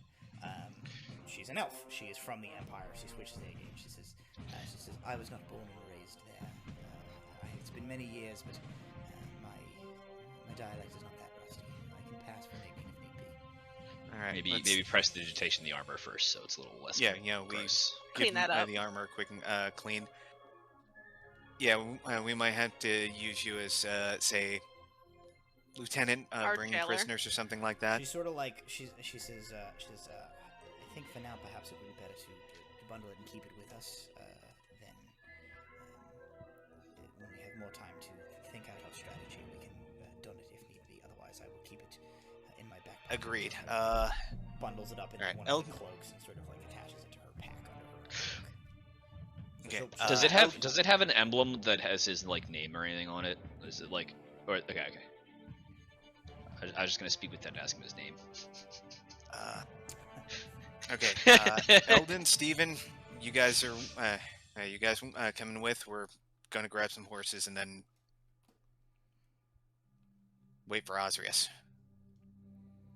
And Eldon is like, "Oh, you're traveling with Mr. Osrius, the big fella again, eh?" Yeah. How about that? He says, kind of looks at Steve and he says, I don't see that we've got anything better to do or any better place to be right now. My accent's getting a little odd. I'm pretty sure I was Irish as I think about it now. So I think that's sort of the accent I'm going to stick with as best I can. And Steven like looks at you guys and like looks at the corpses on the ground and goes like, "These are the baddest motherfuckers I've ever seen. I'd rather die with them as far as I'm concerned." Preferably the die part. Can I Eldritch Blast Steven? No. No, we can't. Steven, we have a great, incredibly important mission for you. Get down in the sewer. Nope. Get down in the sewer. No, guard not these yet. corpses. Not It's incredibly important that nobody finds them. I don't know if you. Come on, Ayla, after putting the last body in and securing the mantle. Let's go. I think my stop talking. my Stop talking. severely deviated septum gives people the impression that I am the food. I have 3 master's degrees and a PhD. So What are they in? What basket weave? I have master's degrees in river fishing. I have a master's degree in. I imagine we all immediately point to the sewer grate. I have a master's degree in slam poetry. I have a master's degree in kickflips. Kickflips. And my PhD is in clinical psychology. You have a second PhD now. It's awesome, in doctor. insufferability. Did you happen to minor in shutting the hell up forever? How about we get off this street before we get attacked by another Ignian patrol? That sounds like a good plan to me, baby. I got your back. All right. I'm good. Okay. We'll go. we'll go with you as far as at least as far as the next checkpoint is concerned, and then we'll sort of figure out what to do from there. The Mythlindian Home Guard is in a wee bit of disarray, as it were. As soon as we get to a safe place, we're gonna have to talk. He sort of nods. Says, "Right, lead on, then we'll be right beside you." All right. Alar will move on a little bit ahead to see if the way to the tavern is clear. Yeah. If you give Chad, if you give DM inspiration for this NPC, I will specifically use it to give disadvantage to any roll that Steven makes. Nice. Okay, so you're heading towards where you have your horses still. Okay. We will. He was hoping for death saving throw. All right. He's hoping Steven for a has death saving disadvantage throw. on the next roll that he makes. We shift gears back. Osrius, what disguise are you looking like? You want to disguise yourself? What is your thought? Where are you going? We rejoin you as you like set off after cratering that soldier off the top of the battlements and sort of like making a run for it to try and get clear of pursuers and find yourself a disguise and try and get out of this area. What are you doing? You muted. Oh, I didn't know I was even muted. Oh shoot, I'm sorry. Is there something I can I don't know, like just something like something I could use as a robe or to like try to like blend in like a little bit, like even Assassin's Creed it a little bit more, just try to blend in and like make an investigation. as much as a Goliath can. As much as a 7'8" dude can. Investigation? Yep. Oh god. Nah, it's a 7. 7. You don't really see anything. You're like looking around. You know that you're like still in sight from the top of this wall, and you like do not have much time. So you kind of look around. Nothing immediately jumps out to you, and you just kind of have to make the decision of like, I just have to I gotta go. I have to get like. You gotta book it then. I'm gonna run. So you just run. You don't really see anything, but you are able to get clear of the immediate line of sight of the wall and like run into the buildings of the upper ward here. So like I said, you're in the upper ward at this point. The only gate in or out of the upper ward is the one that overlooks the Grand Plaza. Yeah. Directly in front of the Parliament building. So if you were going to try and go that way, you already know that like a massive like skirmish took place there for the Ignians to take that gate potentially. You'll remember like the Mythlindians had been holding it. You know that they had like sort of like bomb guys with like explosive packs. You heard that like massive explosion from while you guys were inside the Parliament building, and you know that the Ignians like took. So you don't know exactly what happened there, but you know like that is kind of where that was all going on. Ultimately, like same deal. The wall is 50 feet high.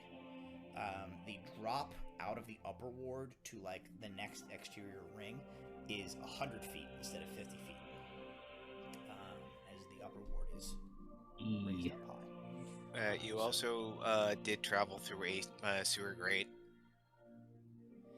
Yeah, and you do know there is like the way that you came in here, like the sewer grate where you guys snuck in, theoretically is still there. I'm gonna go to a sewer grate. Okay, yeah, excellent. Make let's call it a survival check. Urban survival. I got +3 in survival. Nah, it doesn't even matter with a 1. That's fair. Yeah. So it's a 4. It's a 4. Watch out for the Dookie monster. So you make your way back to that grate, and as you get back to that grate, you find that you are like, sort of within a block or so where the gate is, and you see that just to the west of where that gate is, so like sort of closer to you. There is about a 20-foot segment of wall that has just been like fucking demolished. Okay. It seems that rather than like take the gate and break through, they managed to the Ignians managed to get one of their explosives onto the wall here and like blasted their way in. Which unfortunately for you means that like the Ignians point of entry into the upper ward was like several hundred feet closer to where you have just gone than what you thought it was going to be, and there is a contingent of probably like 50 soldiers just like securing that area. Make a stealth check. Come on, man. Come on, bro. 6? A 6. All right, let me make a dude, the dice is messing with me. They get a 16. You get to the sewer grate. You're at the sewer grate, which is I don't think you physically, the player, were here for this, but is like kind of mangled back into position as Osrius, the character controlled by me at the time, like mashed the sewer grate back into place as you guys left. And you see one of the Ignians like spots you and calls you out. And you hear one of them. Osrius does not speak Ignian, I don't believe. So one of them like yells something in Ignian to you, and several of them start moving in your direction. What are you doing? Is there anybody near the hole in the wall? Yeah, there's like 50 dudes near the hole in the wall, and you are near the sewer grate, like 50, 60 feet from that. I'm gonna try to get into the sewer grate. I'm gonna try to make an athletics check too. You basically have to pull like a grated like thing the size of like, think like 2 Captain America shields with like grated bars, but it's kind of mangled out of position as you just like jammed it back in place earlier. Make a strength check to pull it out. 21. Or so you just rip this thing out of the ground. There's now like an open drainage opening, and you have this like 3-foot diameter like piece of slightly twisted metal in your hands. Okay, then I'm going to. What I want to do is go into the grate and then turn around and pretty much just slam it behind you. Try to just like wedge it in there as much as possible. Just hold it over your head and jump down. Make a dexterity check and a strength check. Okay, dexterity check will be 17. Okay. And a strength check is 14. Alrighty, so with your successful dexterity check, I'm treating this like almost like an AoE spell, as like a bunch of guys just like launch crossbows at you. So you get thunked with a bunch of crossbows, but you're only going to take half damage instead of taking full damage because you succeeded.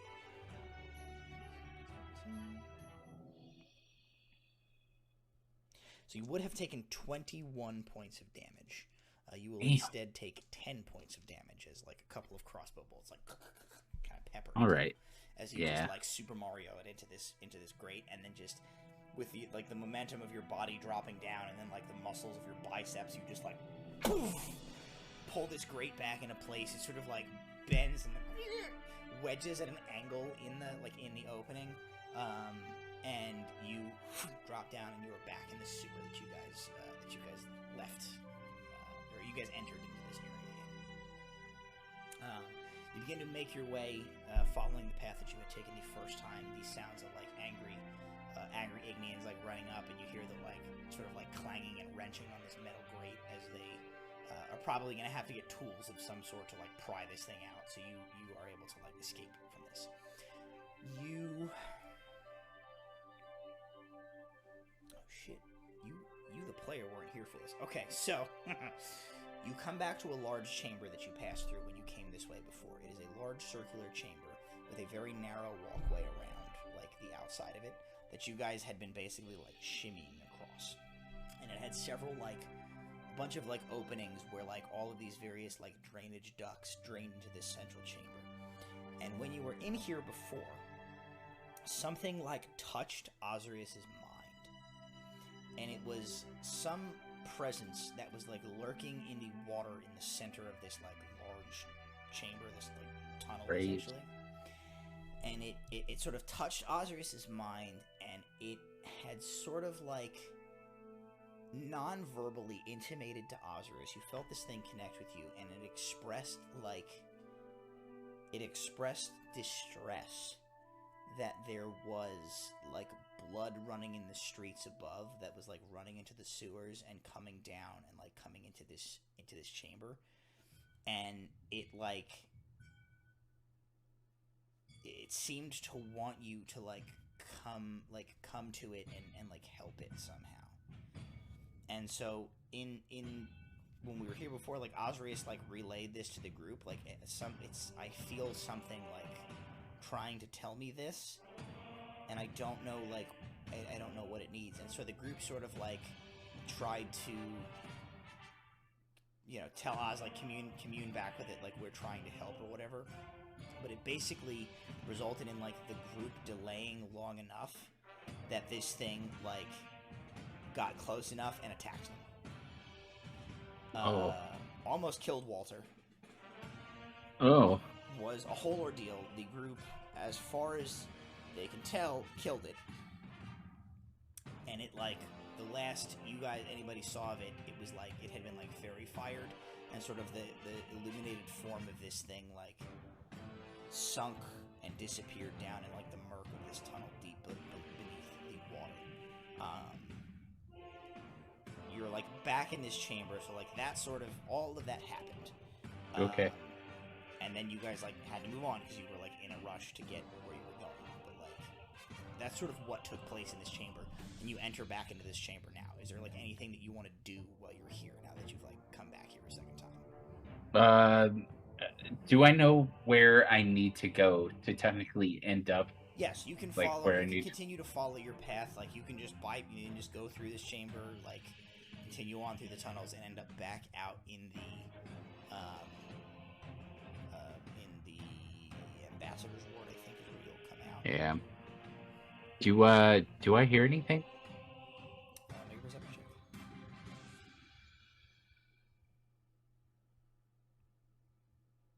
10. Just these sort of, like, trickling and running of water coming from all these various tubes and, tunnels and tubes and places that, like, run into here. Actually, make an insight check as well for me, if you would. Okay. Let's try that. Come on. Give it to me. 10. 10.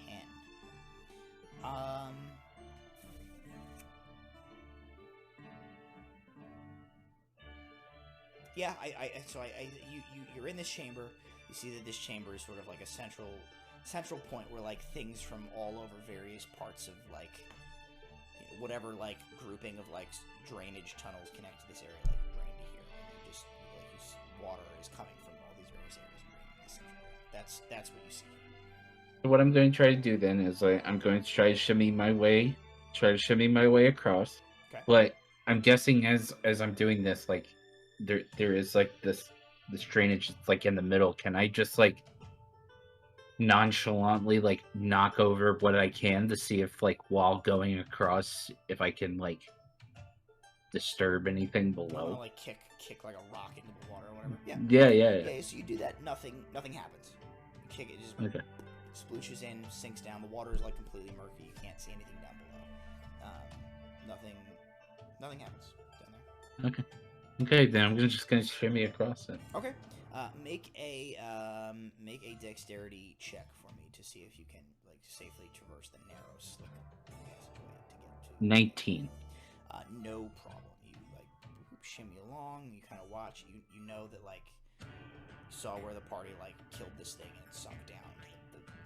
Whatever the depths of this, like, where this tunnel goes, you don't know. You kind of, like, watch the water. You're waiting. Nothing comes up. Nothing happens. Nothing comes in. Nothing happens. Then you make it to the tunnel that, like, will lead you out and eventually to your exit. And okay, can I just say I kind of wanted to jump into the water, but I know we're I was itching to. I was itching to jump in the water. Okay, I turn around and jump in the water. Yeah. Like, I can't leave it. I can't leave it and talk to me. I gotta jump in. Curiosity. Not so long. Jumps into poop water. Investigation check. Let me get my book. Hang on. I'm sorry. It's too enticing. I can't. Jason's face is exactly how I feel right now. Hey, 18. Very good. Okay, hang on a sec. Search through here. Guys, talk to me. Oz is gonna have anal leakage for the next 1d6 months. Look, not many things talk to me here in my head. I gotta go for it.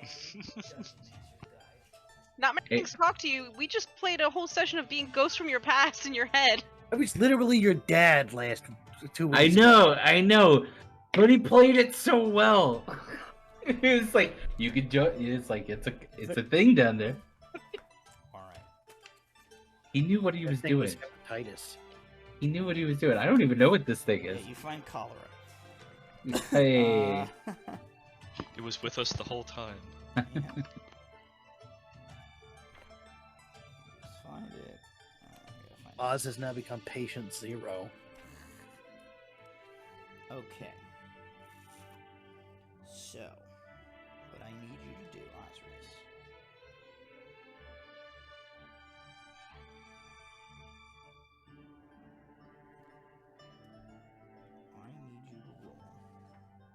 Oz has player inspiration for reasons. Oh, okay. Roll again with your player inspiration.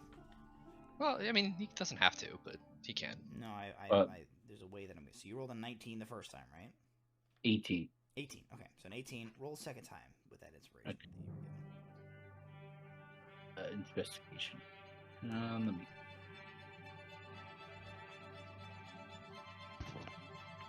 13. 13. Okay. Roll a D100. No, twice. Oh. No, boy. Okay. D100. First roll is a 62. That first pause between roll and a D100, I thought he was about to say a new character. And the second one is a 91. 62 and a 91. 62. And roll 3d6. Now roll 3d6 again. Now roll 3d6 again. And then assign each stat in order. Pick out another O name. Yeah, That's 90, the last step. 91, you said? 91, yes. 62 and 91. Okay, so here's your 62 and your 91 is... Oh, you son of a bitch. Okay. What did you do? Yes! What happened? This is very good. Okay. You dive down. Okay. And you swim down. You kind of like look. You really can't see much. You sort of like, you're just swimming down, feeling around. And you feel that the bottom of this tube, well, this tunnel, this like aqueduct, whatever you want to call this thing, eventually like, it seems like it branches out and then like things drain away from here. But there are these like metallic sort of mesh grates that keep like things above a certain size from like filtering through into the drainage tunnels, which has created essentially like a pit at the bottom of this tube where just like shit collects. So you kind of like, you feel down there and there's just like garbage down here. You're sort of feeling around and there's all sorts of like just like junk and stuff, things you can't really identify. You eventually do find the corpse of the creature that was killed. Hey. You sort of get that you confirm it's dead for sure. Hey. You get the sense that this thing sort of like lived down here and just like was feeding and eating off of like this stuff that was just like coming down into this, into this chamber, into this column. But as you sort of feel around and examine this area, you find that like sometimes other stuff finds its way washed down a sewer. Ooh. You lay your hands on a small, like, crystalline vial. It is stoppered and sealed. Like, when you come up with it, you'll see that it has a shimmering, bluish, silvery liquid in it. The seal seems intact. It is closed. It is safe from, like, the shit of being in poo water. It is a vial of some sort of liquid. Definitely looks magical in nature, probably. At the very least, like you're pretty sure it's a potion. Okay. The other thing that you find, you're kind of feeling around down there. You're like, something just tells you, like, let me just take one more feel. Your hand, like, finds something, you grip around it, and it, like, fits in your hand. You're like, huh. And it is, like, the haft of something kind of long and top-heavy. And you come up with it, and you pull yourself up out of the water, and you pull out a great axe. Hey!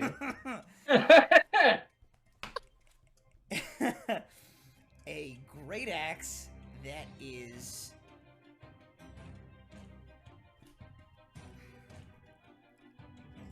it's sort of like got like a layer of like calcified scum over it. So you can't really make out the details, but it seems like very finely crafted. And it seems like you can just feel in your hand that this is like something about this weapon is like magical. Yes. Those are the two things you find in like the treasure at the bottom of this. Yep. I get that? You are That's going to it. have to like attune to it. Find. Do out, I feel like it? Osrius does not have a way to know what either of these things are specifically. Like you're gonna have to investigate them further to like. I was about to say, are we gonna have to take it to fucking Gilgamesh probably? Gilgamesh is not an NPC that exists in this campaign. Sorry, I mixed up campaign. We have to take this to hell to figure out what it is. Sorry, Rattlesnap is probably the closest NPC. Yes. No, probably. From Sears? No, from the one that we normally talk to from what was it with the water and the bagels? He was around there. What was his name? Bolus Trolleyweather? No. Yes, maybe. The water and the bagels was elsewhere. Anyway, I don't know. Whatever. Like, I'm gonna take it with me. You get those two things. No problem. You get those two things, and you make your way onward, and eventually you get out of the same grate that you guys had come in before. You are away from kind of danger. You're sort of out in the main part of the city at this point. So let me put this question to you: is there anything at this point that Osrius is doing besides going straight to the rendezvous point with the rest of the group? At this point, no. I'm just trying to get to them as fast as possible. I feel like I have really no time to wait. Like it's just like I've killed multiple people now. Sure. There's people after me. I jumped in some poo water. Yep. And I need to find my friends. Try to get the hell out of here. So at the stables nearby to 28 Dorset Street. Dorset Court is the thing that Dorset Street is based off of from my real life. Don't worry about that. 28 Dorset Street. The group of you arrive there. You kind of check in. You have two city guards with you. The proprietor of this establishment kind of like just come in the back. I'll say I didn't see anything. If anybody comes asking, like go. You kind of go back into the stables. Dr. Strongfast is there. Hoover is there. Henrietta is there. Your three horses. Are there any other horses there?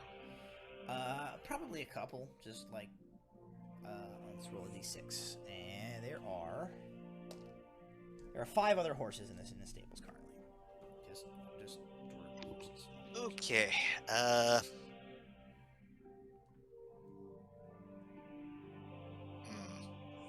We're gonna have. Hey, why don't we requisition these horses? Highhaven, thumbs up.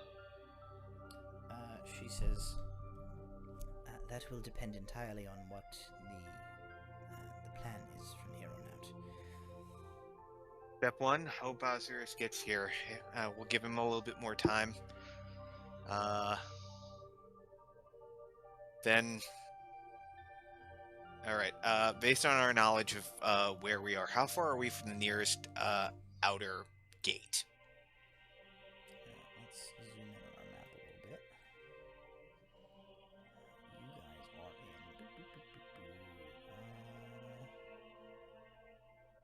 in... I think we're in... are we in one of the outermost wards? Mm-hmm. Yes, you are. I'm just zooming in so we have a little bit of a better view on where you're at here.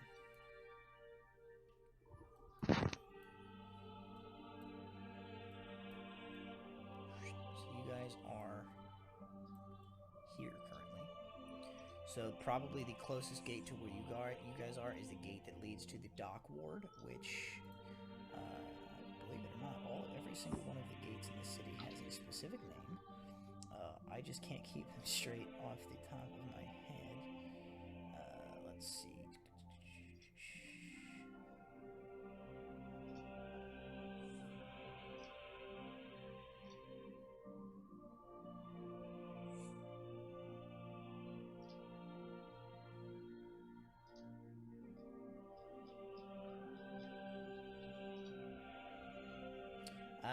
the creatively named River Gate. The gate here, centered on your screen, if you check stream there, that separates the the forest ward and the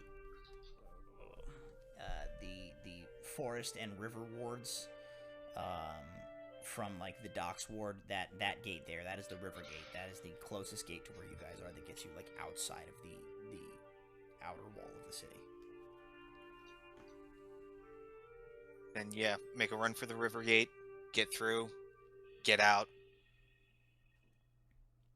ride like hell. Sounds like a plan. Highhaven sort of nods, and she says, that makes sense. She draws the still sealed letter that the king gave her. She says, I still don't know what this says. My instructions from King Oldo were to open it when we were clear of the city walls. I don't know if, given our current situation, it might be better to open it now and just see what his instructions were, or if I should honor his original word and wait until we attempt to make our way out of the wall. We'll get out of the wall. We should honor his wishes as much as we can. With that, Alar's gonna look at the two guards and contemplate a little, and I think you two should sit down. They like look at each other. They sort of like lean against the stable wall. There's not really seats here, but they sort of like they look at you and like. And Ellen says like, I suppose you've got more information about what's going on here, as is likely your MO for being much nearer to all the action than you rightly should be.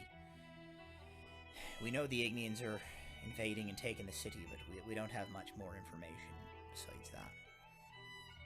Alar will give a quick rundown on what happened. They're charged by King Oldo, getting to the transit station, the invasion, the destruction of the transit station, getting to the Parliament, and basically King Oldo's surrender. Okay. And you'll end with, so Noviria has fallen. You bring them up to speed. They're quiet for a minute. They look at each other. And after a moment, Steven goes, those motherfuckers.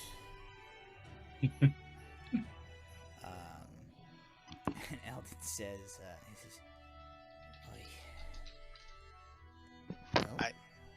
I think you two should come with us as we make our escape, and then go with Inquisitor Highhaven and Lieutenant Erdan, sorry. And at that point, I just need to go, hi, that's me. We didn't get introduced earlier. We'll deal with it on the road. Nice. Slide back in. Eldon says,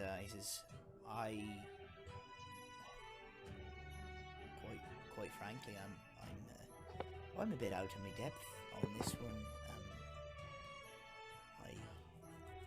I don't know if I should stay and attempt to protect the city, but I suppose that I'm doing the wrong accent again.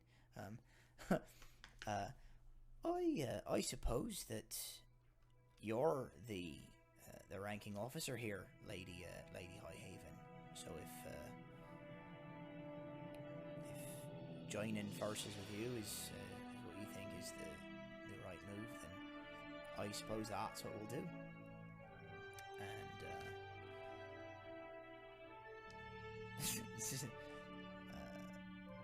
And Stephen goes,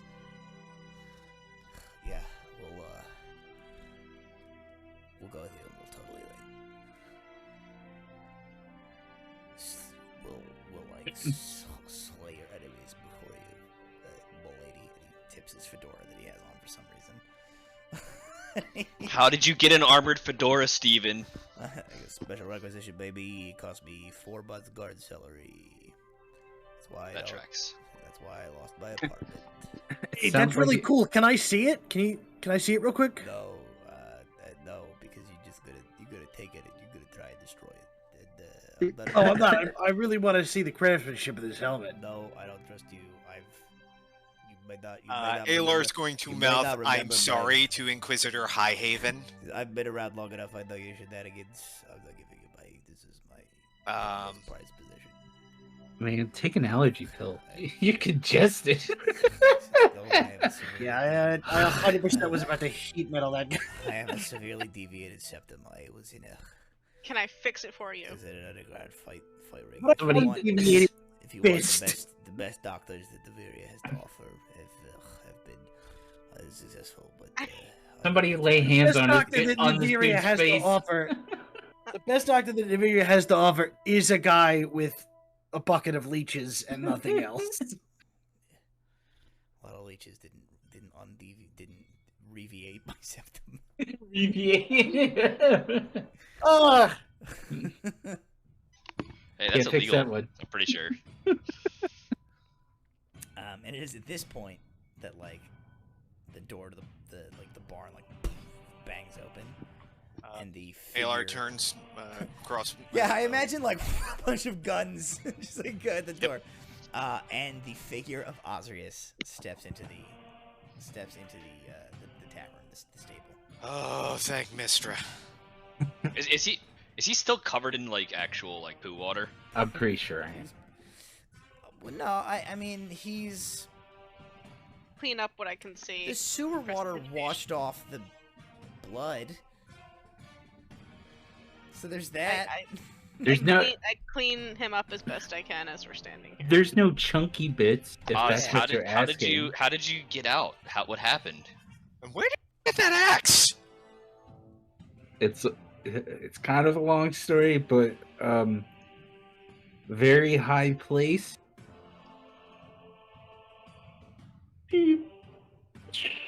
But I'm still here. Oh, I am so glad I gave you that token. I'm very interested in your story, but can you tell it to me in 2 parts over 3 weeks?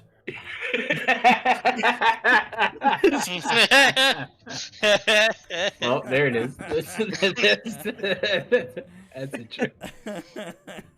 Okay. The fourth wall of the Viria. Oh, I'll have to have a whole flashback about it. Don't worry about it. We have a whole flashback. Everybody gets caught up. Everyone is now in the know about everything that has happened to Osrius. It's just me making hand motions and being like. It just is like. And then he's got finger puppets. All of a sudden, Osrius has finger puppets. He does the whole thing. I take like a tomato and go, and then take another tomato and go. Oh man! I didn't know we were in the splash zone.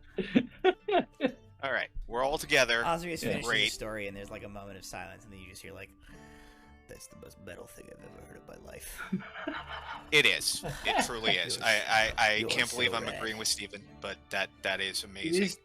It is taking everything in my power not to heat metal this like to his own scalp right now. I'm about to punch him in the nose and see if it works, but I'm really weak. But I'm tempted. Also know that he's got disadvantage. While Oz was retelling his story, Walter was if one of you punches Steven in the face and you roll a natural 20, his nose will be fixed, and I will give him a new character voice. Can we? We're all gonna roll a natural 20 now. Everybody take turns. Is there any way for us to actually get a 20? Like, if we can, I would like to do this. Rolling a 20. What do we need to roll on? Well, I have. Anybody who wants to be involved in this can roll a d20. If any one of you rolls a natural 20, I will proceed. I will proceed accordingly. Okay. I'm down. Oh, it was a 19. 19 plus 3 is 22. I rolled a 2. I'm not gonna roll. Damn it. 13. We all just think about it for a moment, and that's what happened, and then we all like decide against it. Did you get a 20? It rolled to a 14, and I am so goddamn sad right now. Hang on, let me make a roll for Tabitha Delker, Liana Highhaven, and Lana. And They're all gonna punch you in the face. We're all punching him. Fine. Where everybody a 4 and a 5. Do it. I'll do it. Come on, Alar, it's all on you. Boo!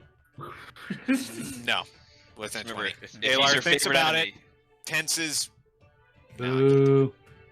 All right, we're all together. Like 8. There's like Let's get 8 or 9 really 10 seconds, and then like Steven is like, oh, I just got the weirdest chills. Like, Okay, I didn't we're all together. Did you feel Let's that? grab some horses, and let's get the hell out of here. I'm gonna go to the tavern owner because like we're stealing horses that somebody else probably paid for him to board. Is my understanding. Fair enough. I'm assuming Leanne and I, even though like the city's under siege and there's stuff going on, like one of us is gonna feel bad enough to go give him some money. Sure. So I'm gonna give him money for the horses that that she and I take. just gonna give him that entire bag of royales, Yeah, I'll Regals. give him the regals, whatever. gold that came off of the. I'm gonna ask if he's got any spare cloaks and throw them on. entire bag, So I'd like to give them to Look, Eldon and Stevens. How good are these horses? To partially disguise their armor. It's not my money. Okay. Do you guys want Highhaven to put on the Ignean armor at this point? Yes. One, it'll improve her armor class, and two, we might be able to. Bluff our way through. Secondary question. Do you guys want to, like, essentially, like, do you want a long rest here before you proceed? If it's safe to? If it's Mechanically, safe. yes. What I will tell you is like you are safe here for the time being. Like you can rest here and try and leave in the night, you know, to get your effects of the long rest. You can rest here and try and do this the following morning. They're like, you know, you will be safe here to take a rest if you want to take a rest. However, like, time is passing in the city, so like things will happen if you wait a day, you know, to rest and recover before you go. You know, there's going to be a trade-off for that. Like, you'll be healed up, you'll have all your spell slots and stuff like that, but like things will have progressed in that time. So like that's kind of... if we can rest, then maybe somebody, either you or Alar, can help me figure out what's in that vial, what's possibly the X. You guys can probably figure out what's in the vial. I don't know. I can certainly give it a try, but my thinking is the longer we wait, the more fortified those gates get. Yeah. But that's what I was thinking. Let's just take the horses and bail. Yeah. I think it might be better off. And launder this Ignean coin. Hey, bail. Yeah, I think it might be better off. If we wait any longer, then it's just like we have one exit only, and they're probably gonna wall up that I don't exit know whether as they've managed possible. to secure all the gates yet. I mean, from where they are, possibly, but I doubt they've got enough soldiers to heavily fortify all outer gates yet. And they're heavily looking for me. They're very definitely heavily looking for me. The more patrols will be about. Let's give the owner the entire bag of Ignean Royales we got. Yeah. Under the express notion that like if anybody asks, the Igneans forced him to sell them the horses to them. Okay. We'll just blame the Igneans, and he gets Ignean gold, and we don't have any crime money. Sold. For laundering money with horses. Let's go. Okay. So you guys purchase. You already had 3 horses. You're purchasing enough horses so that everybody is mounted. Is that the idea here? Yes. Yeah. This is including Steven and Eldon. Yes. Yep. Okay. Yep. If there's enough to do so, yes. If not, So you guys had 3 horses already. Leanne and I basically had one for. Showing Oz up one had a horse short. We have Henrietta, Dr. Strongfast, And there was Hoover. 5 horses. Yep. And then there were 5 more horses, so you have 8 horses total. So, 1, 2, 3, 4, 5 of you. we're 1 short. 6 is Leanna Highhaven, 7 is Tabitha Good. Delker, 8 and 9. You are what I- 1 short, you are 1 horse short. I'll Wait. ride with Gee! I I'll ride with wonder who Delker. gets left behind. No, I'll ride with Delker. No, she has the extra armor on. That's the horses. No. I'm not riding with Highhaven. My brain broke. Yeah, That's my brain broke. We're both. I figure between the two of us, and she's going with you guys anyway. Yeah. Yes. Okay. I can. Basically, I'm riding shotgun. All right. So you're on Henrietta. I'm on a stolen horse. So you're not taking the time to rest. You're like, nope. Like the longer we wait, the worse it's gonna be. Let's get the hell out of here. Okay. Yeah, we'll roll these dice. All right. We got Eldritch Blast to solve our problems. It's fine. All right. So you guys set out from the tavern. Your little convoy on your horses. Is this like? Are you maintaining like inconspicuousness as much as you can, or are you just like blasting out of the doors of the stables and like full galloping towards the? Are we too far from it to get an impression of what the gate's like right now? Yes. What do you think? I mean, I'm okay with. Well, honestly, we should just blast it because we're gonna get stopped either way. If we go quickly with Highhaven at the front, they might just see her and get the hell out of the way. All right, yeah. Wrap the cloaks tightly around us. Hopefully, we just look like a patrol that's running towards them. And by the time I will disguise self as an Ignean soldier. Same. Okay, you three. I will And we'll be. I'm not gonna disguise self, but I'll do the I'll use disguise my kit. Glamored armor. My glamored armor to like mimic the armor, and then I'll like pull a hood over my orcness. So we'll ride in a formation that puts Oz and Leanna at the center, or Alar, I mean. Front, right? Yeah, Leanna. Yeah, her out front, and then So like the stolen guards armor. on the outside. Yeah. Leanna's wearing stolen armor. Alar and Velza are disguised as Igneans. I'm sorry, Walter and Walter and Velza. Velza are disguised as Igneans. And Braum has what? Braum is Braum, but he's glamored his armor to look like an Ignean. And wearing a hood. Alar and Tabitha are kind of on the inside, and Stephen and Eldon are sort of like tucked inside as well. Theoretically, they have also doffed their Ignean home guard armor and are just wearing like street clothes at this point. I can't help but think about running back to that, taking a chance and running to the sewer grate and seeing if we can grab the. We dropped them in the sewer. You want to do prisoner transport to get the rebel scum out of the area so they can't do any more damage, or do you want to just like? Let's just blast through it, and she can shout at them in Ignean, and we can just hope for the best. And you too. Shout in Ignean about how we need to orders from open the gates. From Terrendel, whatever his name was. Okay. Darendil. Orders from General Tarendel. Okay. Can't say these stupid names. Alrighty. Okay, that sounds like a solid plan. So here's what we're gonna do. Everybody. Okay, so Alar, Tabitha, Osrius, Eldon, Steven. We're gonna make stealth checks. Okay. So why don't we do that first? So Tabitha, Gregory, and Eldon, I'll make those stealth checks. Oz and Alar, you guys roll your jams. Son of a 10. Okay. 11. Alright, a natural 20 and 18 to 13. So Ooh. an 11. Okay. So pretty good across the board for your stealth checks for those who are trying to be inconspicuous in the middle of the pack. Braum, Velza, Walter, Leanna are gonna make. Let you guys pick either deception checks or performance checks. It's the same for me either way. I'm gonna go with performance. Leanna will make a performance as she's trying to. Oh, you bitch! Ooh. 9. Pretty good on Leanna's part. Okay. It was an 18 and then it rolled over to a 9. All right, so 9 for Walter.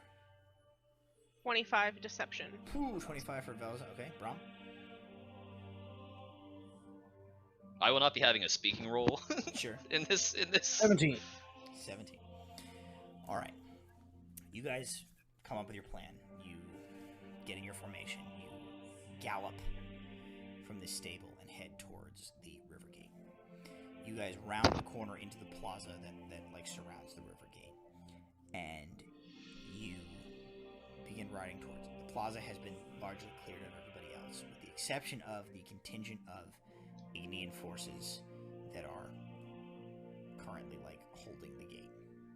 The portcullis, the large like grated gate, has been shut.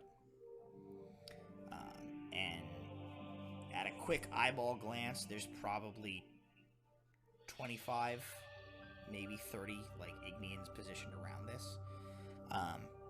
You guys are like barreling towards the gate, at a gallop here, but the gate is shut. Liana, per your guys' sort of like instructions in Ignian, she begins to yell out. She yells out. We've taken the city. We need to get message to whatever or something. I think what she yells out is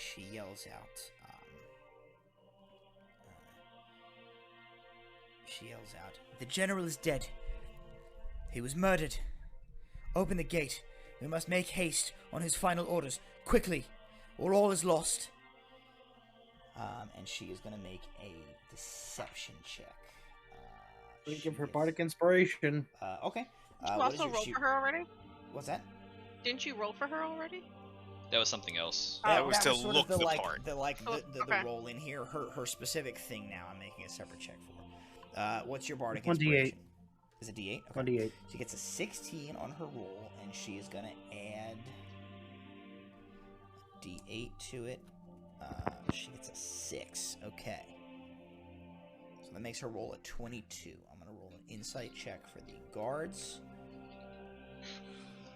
They only get an 11.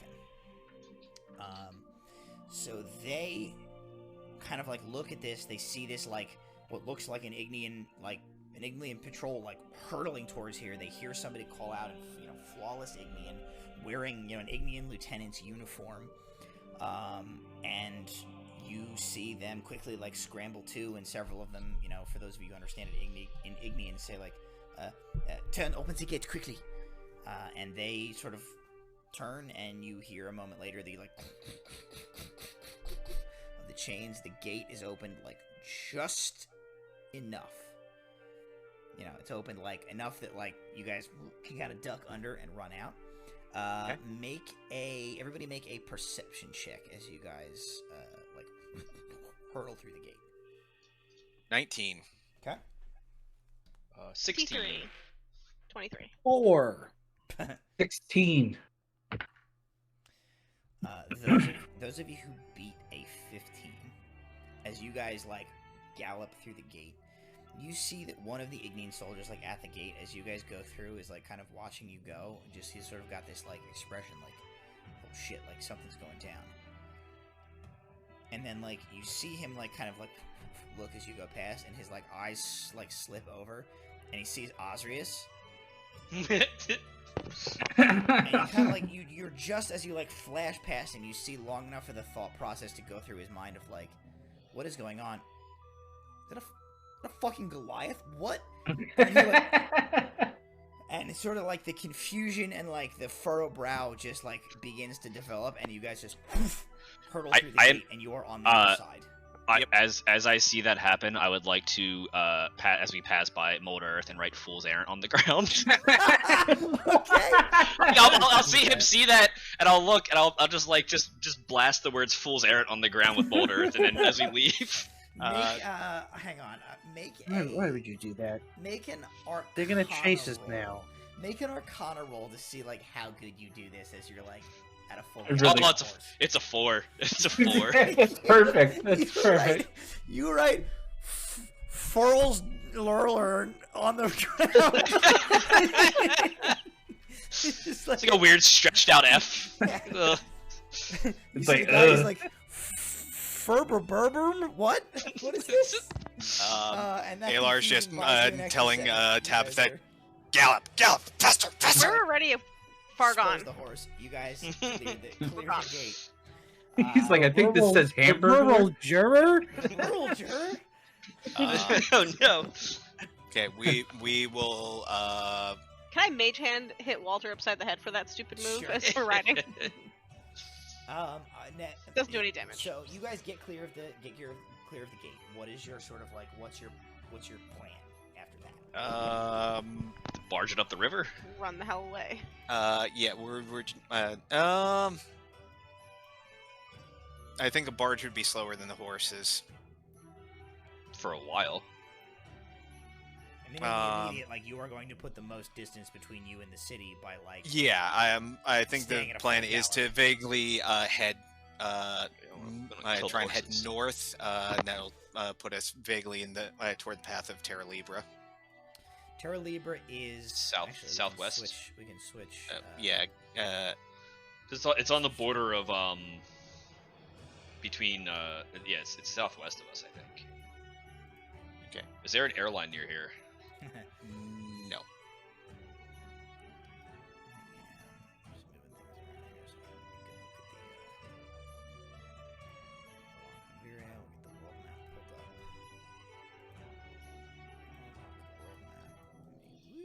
Shrink the world map down a little.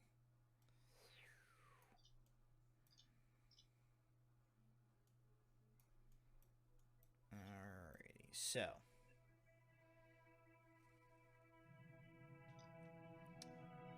Niveria is sort of like top, it's sort of like directly above my head. Right? Okay. Terra Libra, so you see Festinaus there along the river. Okay. And then there's that like red circle further along that west of Festinaus. Yeah. West of Festinaus is okay. Then we're running hard south to. Yeah. So I mean, eventually you're going to have to ford the Nivian River, to continue west. But yeah, like you can certainly like just charge south, no problem.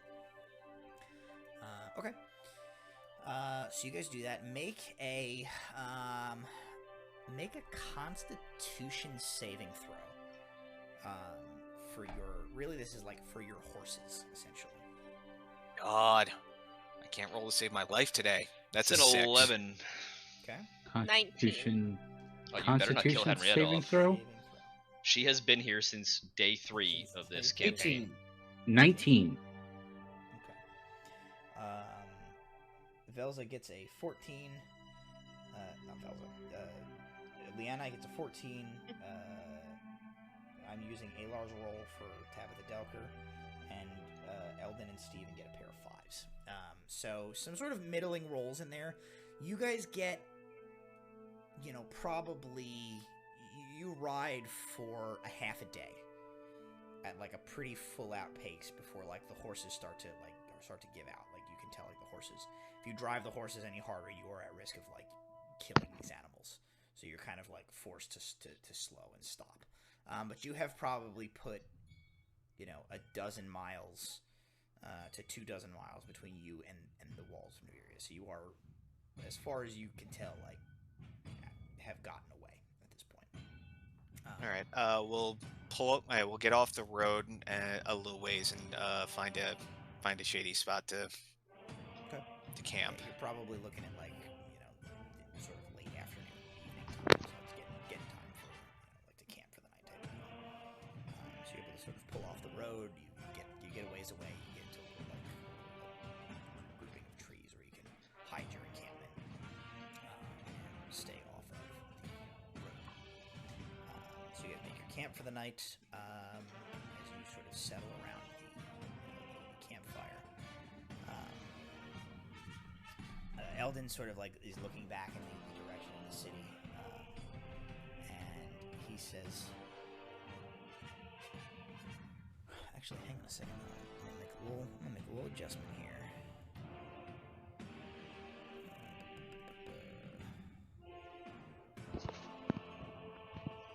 Hard ban on yakety sax. Or not. I'm not the police.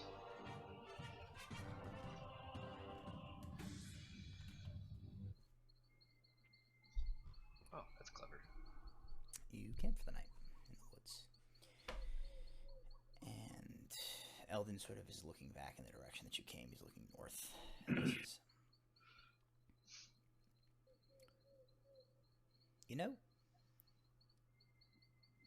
as I think about it, This might be the farthest that I've ever travelled outside Inniveria in my life. Would have hoped that it might have been under better circumstances, but Alar's going to check the pockets of his hacked up, burnt up, beaten up coat. Ha! And he's going to find a well-beaten flask. He'll hand it to Eldon. And just sit down very heavily. Unscrews the lid and he's sort of like, to sightseeing the world, and he takes the swig. Living to fight another day. He kind of nods. Highhaven looks across the campfire at the group of you, and she sort of steeples her fingers, and she says, "Your plan is to travel west and make your way to Terra Libra to inform the bookkeepers and fulfill the king's request for Tabitha Delco, I assume." We informed the bookkeepers by sending before we left the city when we first dropped the rock. We informed them as soon as was convenient. They don't know that Noveria has fallen, but they know we informed them they haven't broken the treaty before making it to before meeting you. But we will update them when we arrive at Terra Libra. At the very least, they can prepare their own defenses, and hopefully they will not be caught unawares as Noveria was. I cannot imagine that a move of this nature is the end of the Empire's plans. Neither can I. She looks across to you, Velza, and she says, "Well, I suppose we should see what instructions the king has for us." I was just gonna suggest that. She reaches into her cloak and she pulls out the letter that he left. She cuts the seal and like unscrolls it and sort of reads it.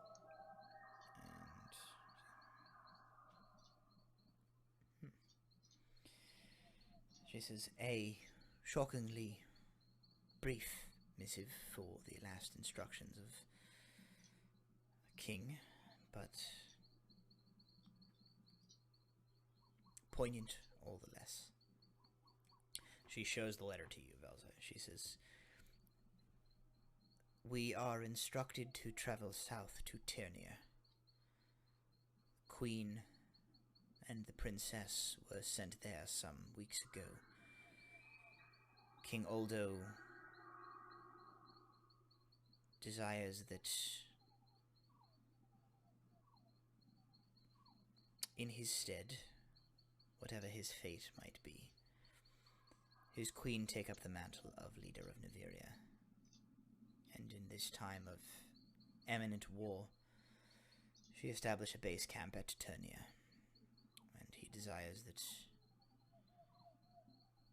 we aid her in this process and in marshalling Mithlinde's forces for whatever may come.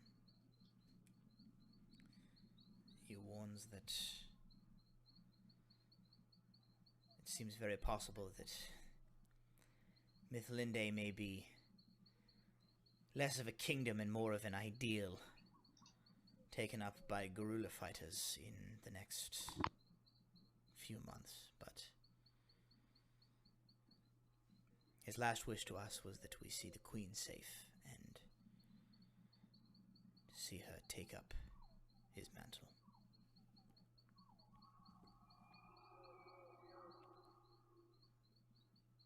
I roll it back up and hand it back to her, and I just say, "Well, as Eldon said, at least I'm seeing more of the world now, and it'll be something to keep us busy for a while." She kind of nods. She says, "I understand the gravitas of this request, but I cannot help but wonder if If this is what he asked of us, what the hell was in Luther's letter? Lead the guerrilla fighters, maybe? She shakes her head and she says, I don't find him eventually. We'll find him. One day. Sort of nods. She says, all of the myriad gods willing, Ignians will not get away with this. And Stephen kind of like turns to you guys and he says, after you go back to the bookkeepers, what is it that you think you'll do? Find a good doctor. Alar will think for a moment, and he knows that Highhaven knows some of what they've informed King Olgo, and Velza also knows some.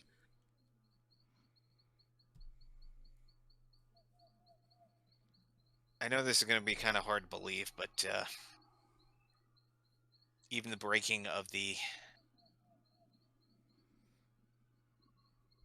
treaty and the Ignian Empire declaring war on Mithlinde and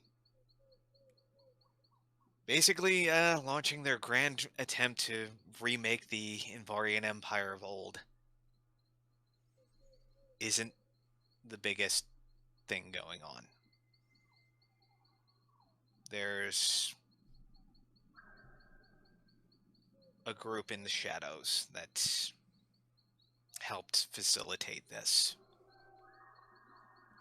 We don't know what their full plan is, but we've stumbled into some of their machinations, and we've been able to gum up the works a little bit. Once we get back to Terra Libra, we hope to be able to find out more, and I'd like to stop gumming, and I'd like to start tearing their work down. Oh yeah, bad props. Fuck them up. Fuck them up!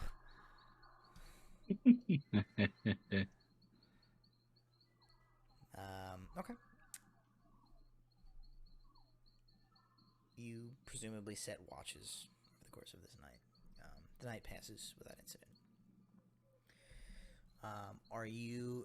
Is any amount of time being given towards identifying these things that Oz brought with him?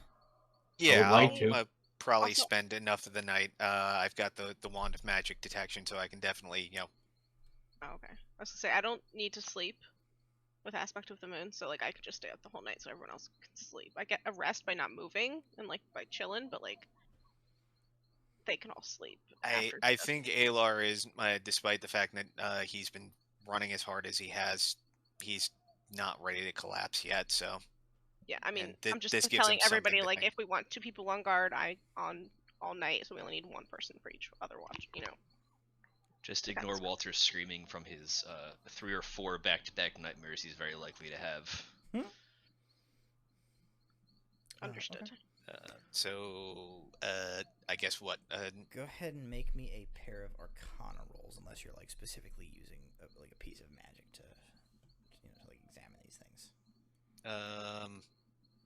I mean, I've got the wand, so I'll cast. I'll cast it, and Okay.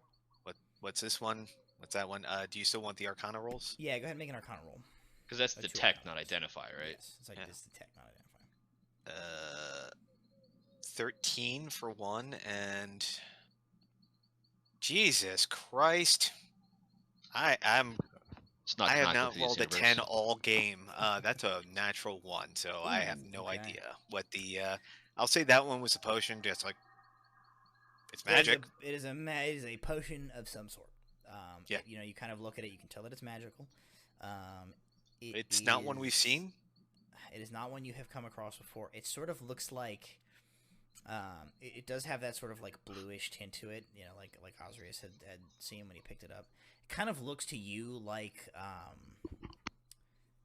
Quicksilver, or like almost like mercury, like sort of as liquid, sort of metallic colored with a bluish tint in this vial, but you don't know what it does. Okay. I think even with the like the natural one, I think just like using your detect magic, I think you can determine that this is not a harmful potion. But as to what it does, you have no idea. The other roll, you find a set of runes on this great axe that have been etched into it, that have imbued it with a magical enchantment. Essentially, what Osrius, what you have found here is a vicious great axe. Ooh. So this is a magical great axe. Whenever you roll a 20, whenever you crit with this magic weapon, the target takes an extra 7, just automatically an extra 7 damage on top of whatever you roll. Wow. Okay. Nice. So you have a vicious great axe. That is what you have. Vicious. That is you can look that up and just add it to your character sheet through D&D Beyond. It's a standard. Oh my god. Standard like magical item. Hell yeah. After identifying it, Aelor, I'll just sit down and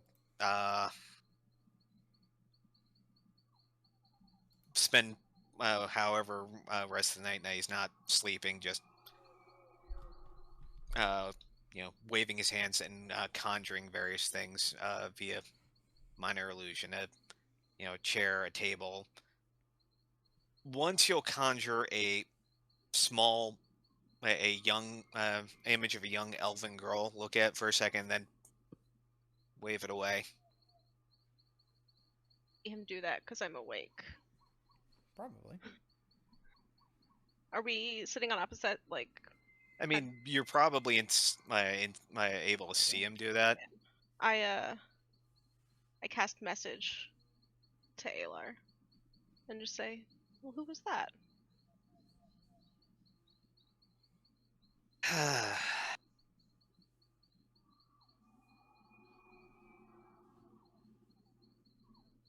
Somebody else I lost because I wasn't fast enough.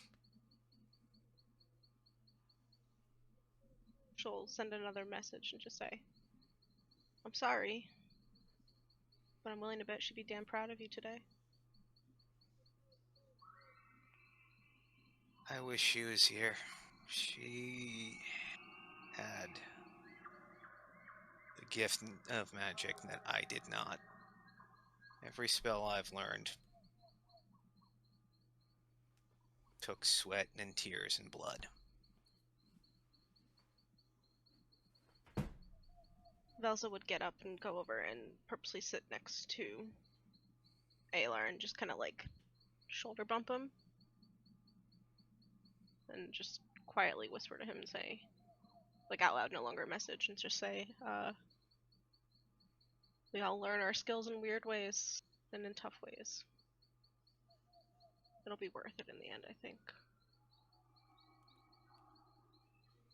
Well, Aelor will hold up the spell book that Walter was so kind to have absconded for him. Gonna be spending a lot more sweat and tears, and well, that poor guy paid the blood, hopefully. I think so. It's around that point Walter screams in his sleep. Just a second. Just like a ah!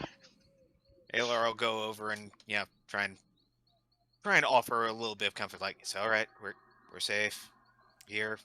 Walter, make a... Don't know if that's great. Make an insight check.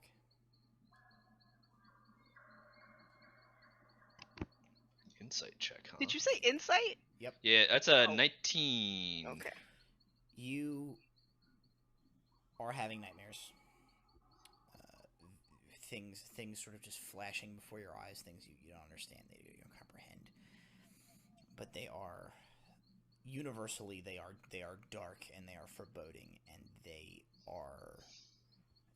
carry the portent of violence and decimation to come, and you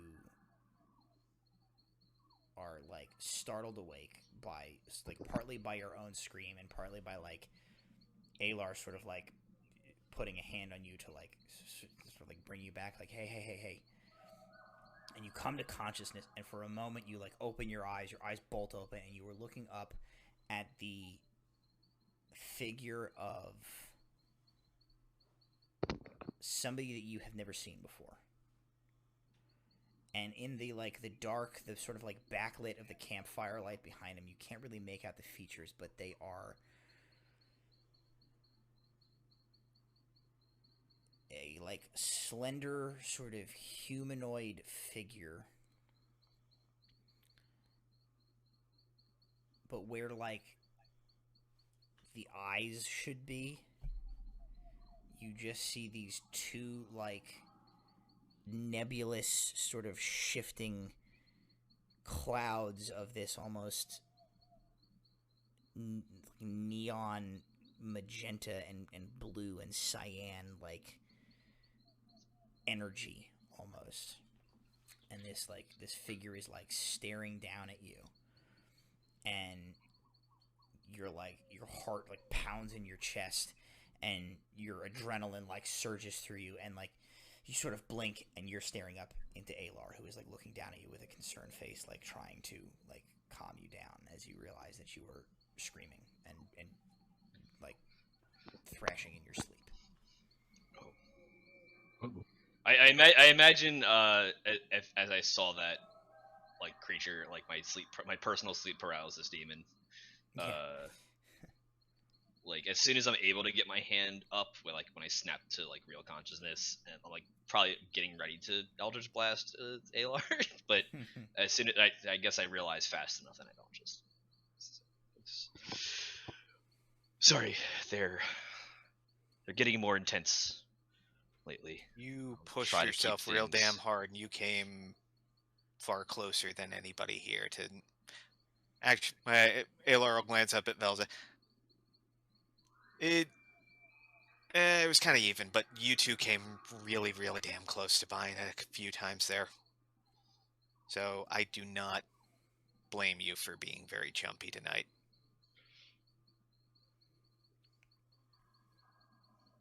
Well,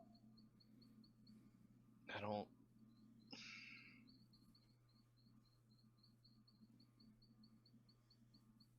I'm gonna try to get back some sleep. I'm gonna try to like just go back, but I think Walter's probably gonna like start making a dream journal at this point. Okay. Probably good. Actually, before he'll like go to lay down, try this. Like, wait, so he'll like sit back up. It's like, do we have any? Do we have that? Do we have those paints still laying around? Yeah, I think you got them in your pack. I don't think it's in mine, but we could take a look for it. So I guess Walter like kind of like fish around and like see if I can find those like that magic paints that we had. Somebody has it. Somebody has it. Actually, I don't remember who. I don't have it. I don't have it on my list. Here's the thing. It was. Did we give it away? Well, no. It was Kel's. And he got the fate of Kel's stuff was very much that like Nula became extremely protective over it. Right. And then Fidget, while he was with the group, was extremely like curious about it. And then they both disappeared. Right. Okay. They like absconded with those masked figures and the Nivirian library, and probably took Kel's stuff with them. So I think you guys don't have that stuff. So I guess as I'm searching through my pack, I'll find that dragon mask again, and then like kind of remember that, and just put it back, and just try to go back to sleep. So. After a bit, Alar will wake the next person in line, give Velza a nod, and try to get some rest himself. Okay. I think we sort of like the last sort of shift pre-dawn. Velza is awake. Osrius, you're on watch at this point, so you're up. Yeah. And Liana Highhaven is awake because she, being an elf, did not need to like spend the whole night sleeping, so she's been up for a portion of this. And the three of you are sort of sitting on a pack of wild dogs invades your campsite. Hey, I give them treats. Give them all my rations. Oh, do you hear that there's fussing to be done? Yeah. Okay. Wow, the toughest wild dogs. The Bork. Somewhere something upsets a nearby farmer's dog who barks and yowls into the night a little bit. And as you guys listen to this in the background, you kind of sit around the campfire, and Highhaven sort of like turns to you, Oz, and she says, "You stayed behind because you thought that the general had something to do with your past. You thought perhaps he had answers to questions that you had. Did you find what you were looking for?" I guess you could say I found a portion of it. And that portion is now gone. One portion of it is now. I just don't know what to do about the other portion. So she sort of nods and she says,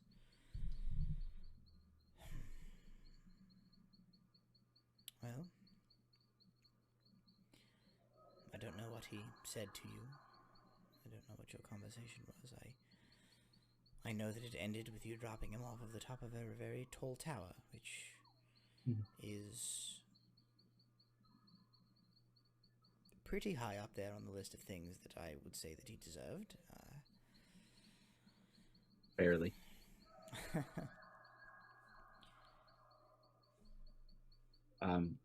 Osrius will take a bit and be like, he mentioned that, as a lot of people may mention, that he was following orders. That he was given the call, and he did what he was supposed to do. Now, very poorly, since I ended up still alive, out of the order. But, suppose that just means that my journey is not done yet. She sort of shakes her head at this, and she says, "I grew up in the Empire, as I'm sure you know." Gestures to her, long elven ears. She says, "I chose to leave for reasons that I am reminded of when you tell me a story of a man like that. My life in Niveria and dedicating myself to the path that I have has not been an easy one. My kind are not looked upon fondly by a large portion of the population of the other kingdoms because of the crimes of my ancestors and those who would lay claim to their legacy. But I never could bring myself to simply follow orders, bereft of any consideration for my own conscience.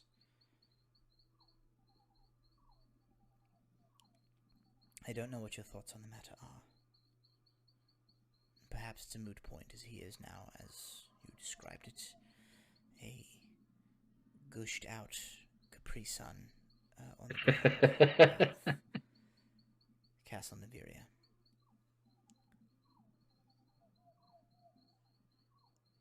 But for him to insinuate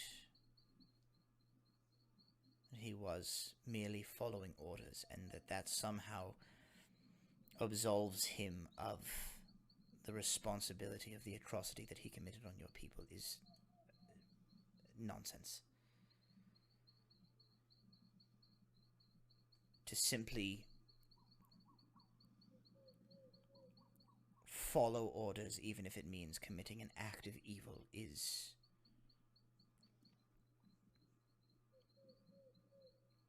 unconscionable. And I think any who would hide behind the mask of following orders rather than take the responsibility of their own actions are cowards at best and liars at worst.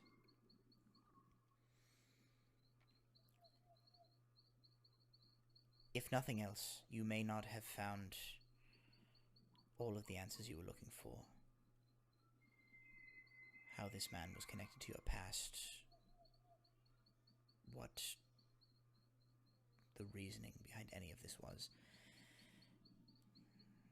And there may be a journey ahead of you to find the rest of those answers, but orders are no. As you describe it,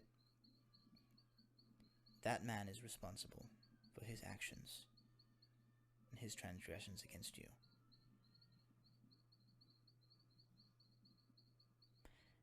And I think justice was done. Osrius is going to say in Elvish. Oh, shit. What's fair is fair. She looks, she says, yes. At the end of the day, all of the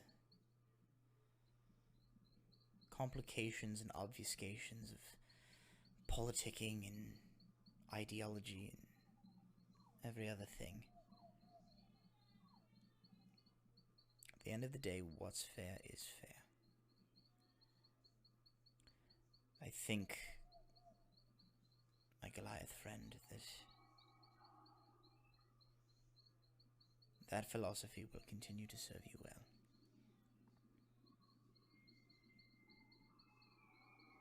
Here's hoping. She kind of nods and she looks and she sees the sun is starting to rise. She looks to you, Velza, and she says, "It seems to be about time we wake the others and prepare to get on our way. All of us have a long journey ahead of us." I nod and gently go around. Wake everybody up. Specifically, very gently wake up Walter. Probably a mage hand from like a distance away to like shake him a little. Get everybody up and ready. Alright. Everybody wakes up. Brahm is particularly surly this morning for whatever reason and is not in a talkative mood. I'll give him the last of the flask and go, hair of the dog, man. Hair of the dog, just... He kind of nods. You could say that I don't know, whatever the thing sort of inside you that kind of allows you to connect to other people. Sort of, I don't know, it sort of like routes your emotions. Like an emotional router. You could say that, I don't know, today mine is just a piece of shit. I don't know what to tell you. Sometimes connections are a little harder on some days than others. I get you, man. My connections are just feeling unstable today, and I don't know. You just saddle up, Dr. Strongfast. We got miles to go. Our cameras are messed up. Well, it's because Russell dropped. Oh yeah, that's right. Because Russell dropped out. So everybody's game. Our cameras have been messed up for like 35 minutes. Sorry, I haven't looked over. Somebody right. today. It is what it is. Sorry, I didn't mean to break it. Jason and I are co-playing the character of Walter. Velza, I fixed Brittany's it. playing. Brittany's I'm in playing the map. Curtis is playing the ghost box in the middle. And then That's just fine. like the disembodied wait. side of Jason's screen is Here we playing go. the. I fixed it. Wait, it's right here. There you go. There we go. This is Oz. Yeah. So we got Oz over here. Fair. We'll dole out, we'll divvy up what rations we've got left to make sure everybody's got stuff for a bit, since Eldon and Highhaven, Belza, Eldon, and Steven basically came with the clothes on their back. Yep. I'll check to see whether Highhaven wants to keep the armor. It might be useful to her for, counterattack, subterfuge. If you guys are willing to leave it with her, she'll take it. Yeah. I mean, what do you guys think? Do you should we take it with us? Leave what? The masterwork elven armor. The masterwork armor. The fancy Ignian armor. Okay. Might help us get through a little faster to the area. Haven, no problem. All right. So you guys sort of break down your camp. Everybody sort of saddles up. The two groups, Highhaven, Velza, Steven, and Eldon, preparing to head to sort of the southeast-ish towards Turnir. You guys bearing south and heading west, heading for Niveria. Terra Libra. Terra Libra. You guys, sort of prepare to part ways. The group of them look at you. Velza says, "I wish you luck on your journey, and I hope that whatever it is the future holds for all of us, fortune continues to smile on you." The hardest thing since fleeing the Empire is having to discard all those stories of elven heroism, because they're either lies or something terrible. It's been a very long time since I've seen or heard of an actual elven hero. And in the space of 2 days, I've met 2 of them. Inquisitor, Lieutenant, may Mr. smile upon you. And you too as well. He points to Eldon and Steven. Eldon kind of nods and he says, "Well, it was lovely catching up. Perhaps the next time we'll meet under slightly less dire circumstances." If you ever make it toward Terra Libra and we are there, room, board, and drinks are on me. I'll hold you to that. And Steven goes, "You guys, you give a bell. Wherever you go, you leave a trail of blood and battle and destruction in your wake. You make your enemies bow before you, and you teach them the true meaning of fury, and bring justice to this land." I lean over to Walter and I go, "Should I just banish him and we can all run away?" Steven, I am confident you will bring hell wherever you go.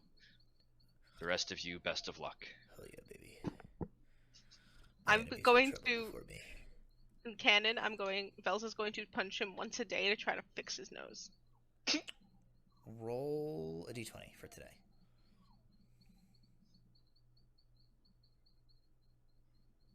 It's a 19. Oh. I feel like you just punch him in the face anyway. It's like, nah, I'm trying something. Don't worry about it. You like lean over and you like grab his nose and you go like, and it's like you hear like a crunch, and he goes like,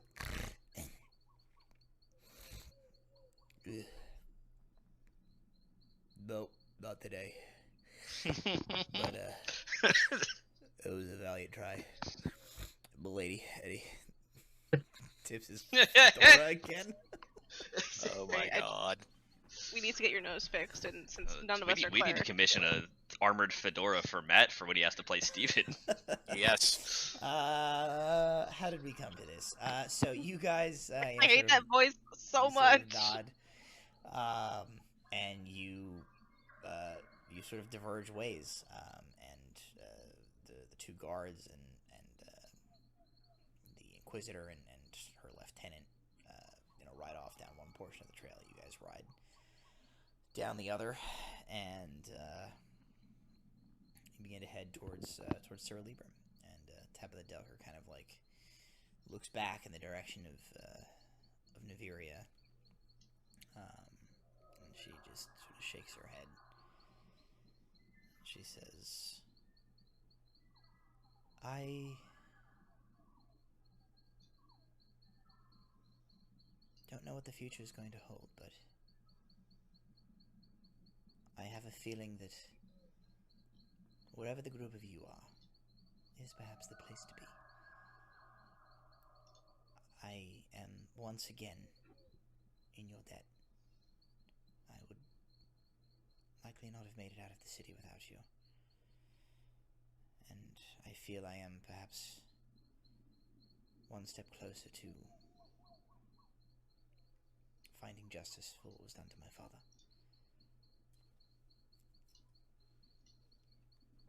If it's in any way possible, we'll try to give you a chance to find your satisfaction directly. And says, onward then. We have a long ride ahead of us to Terra Libra.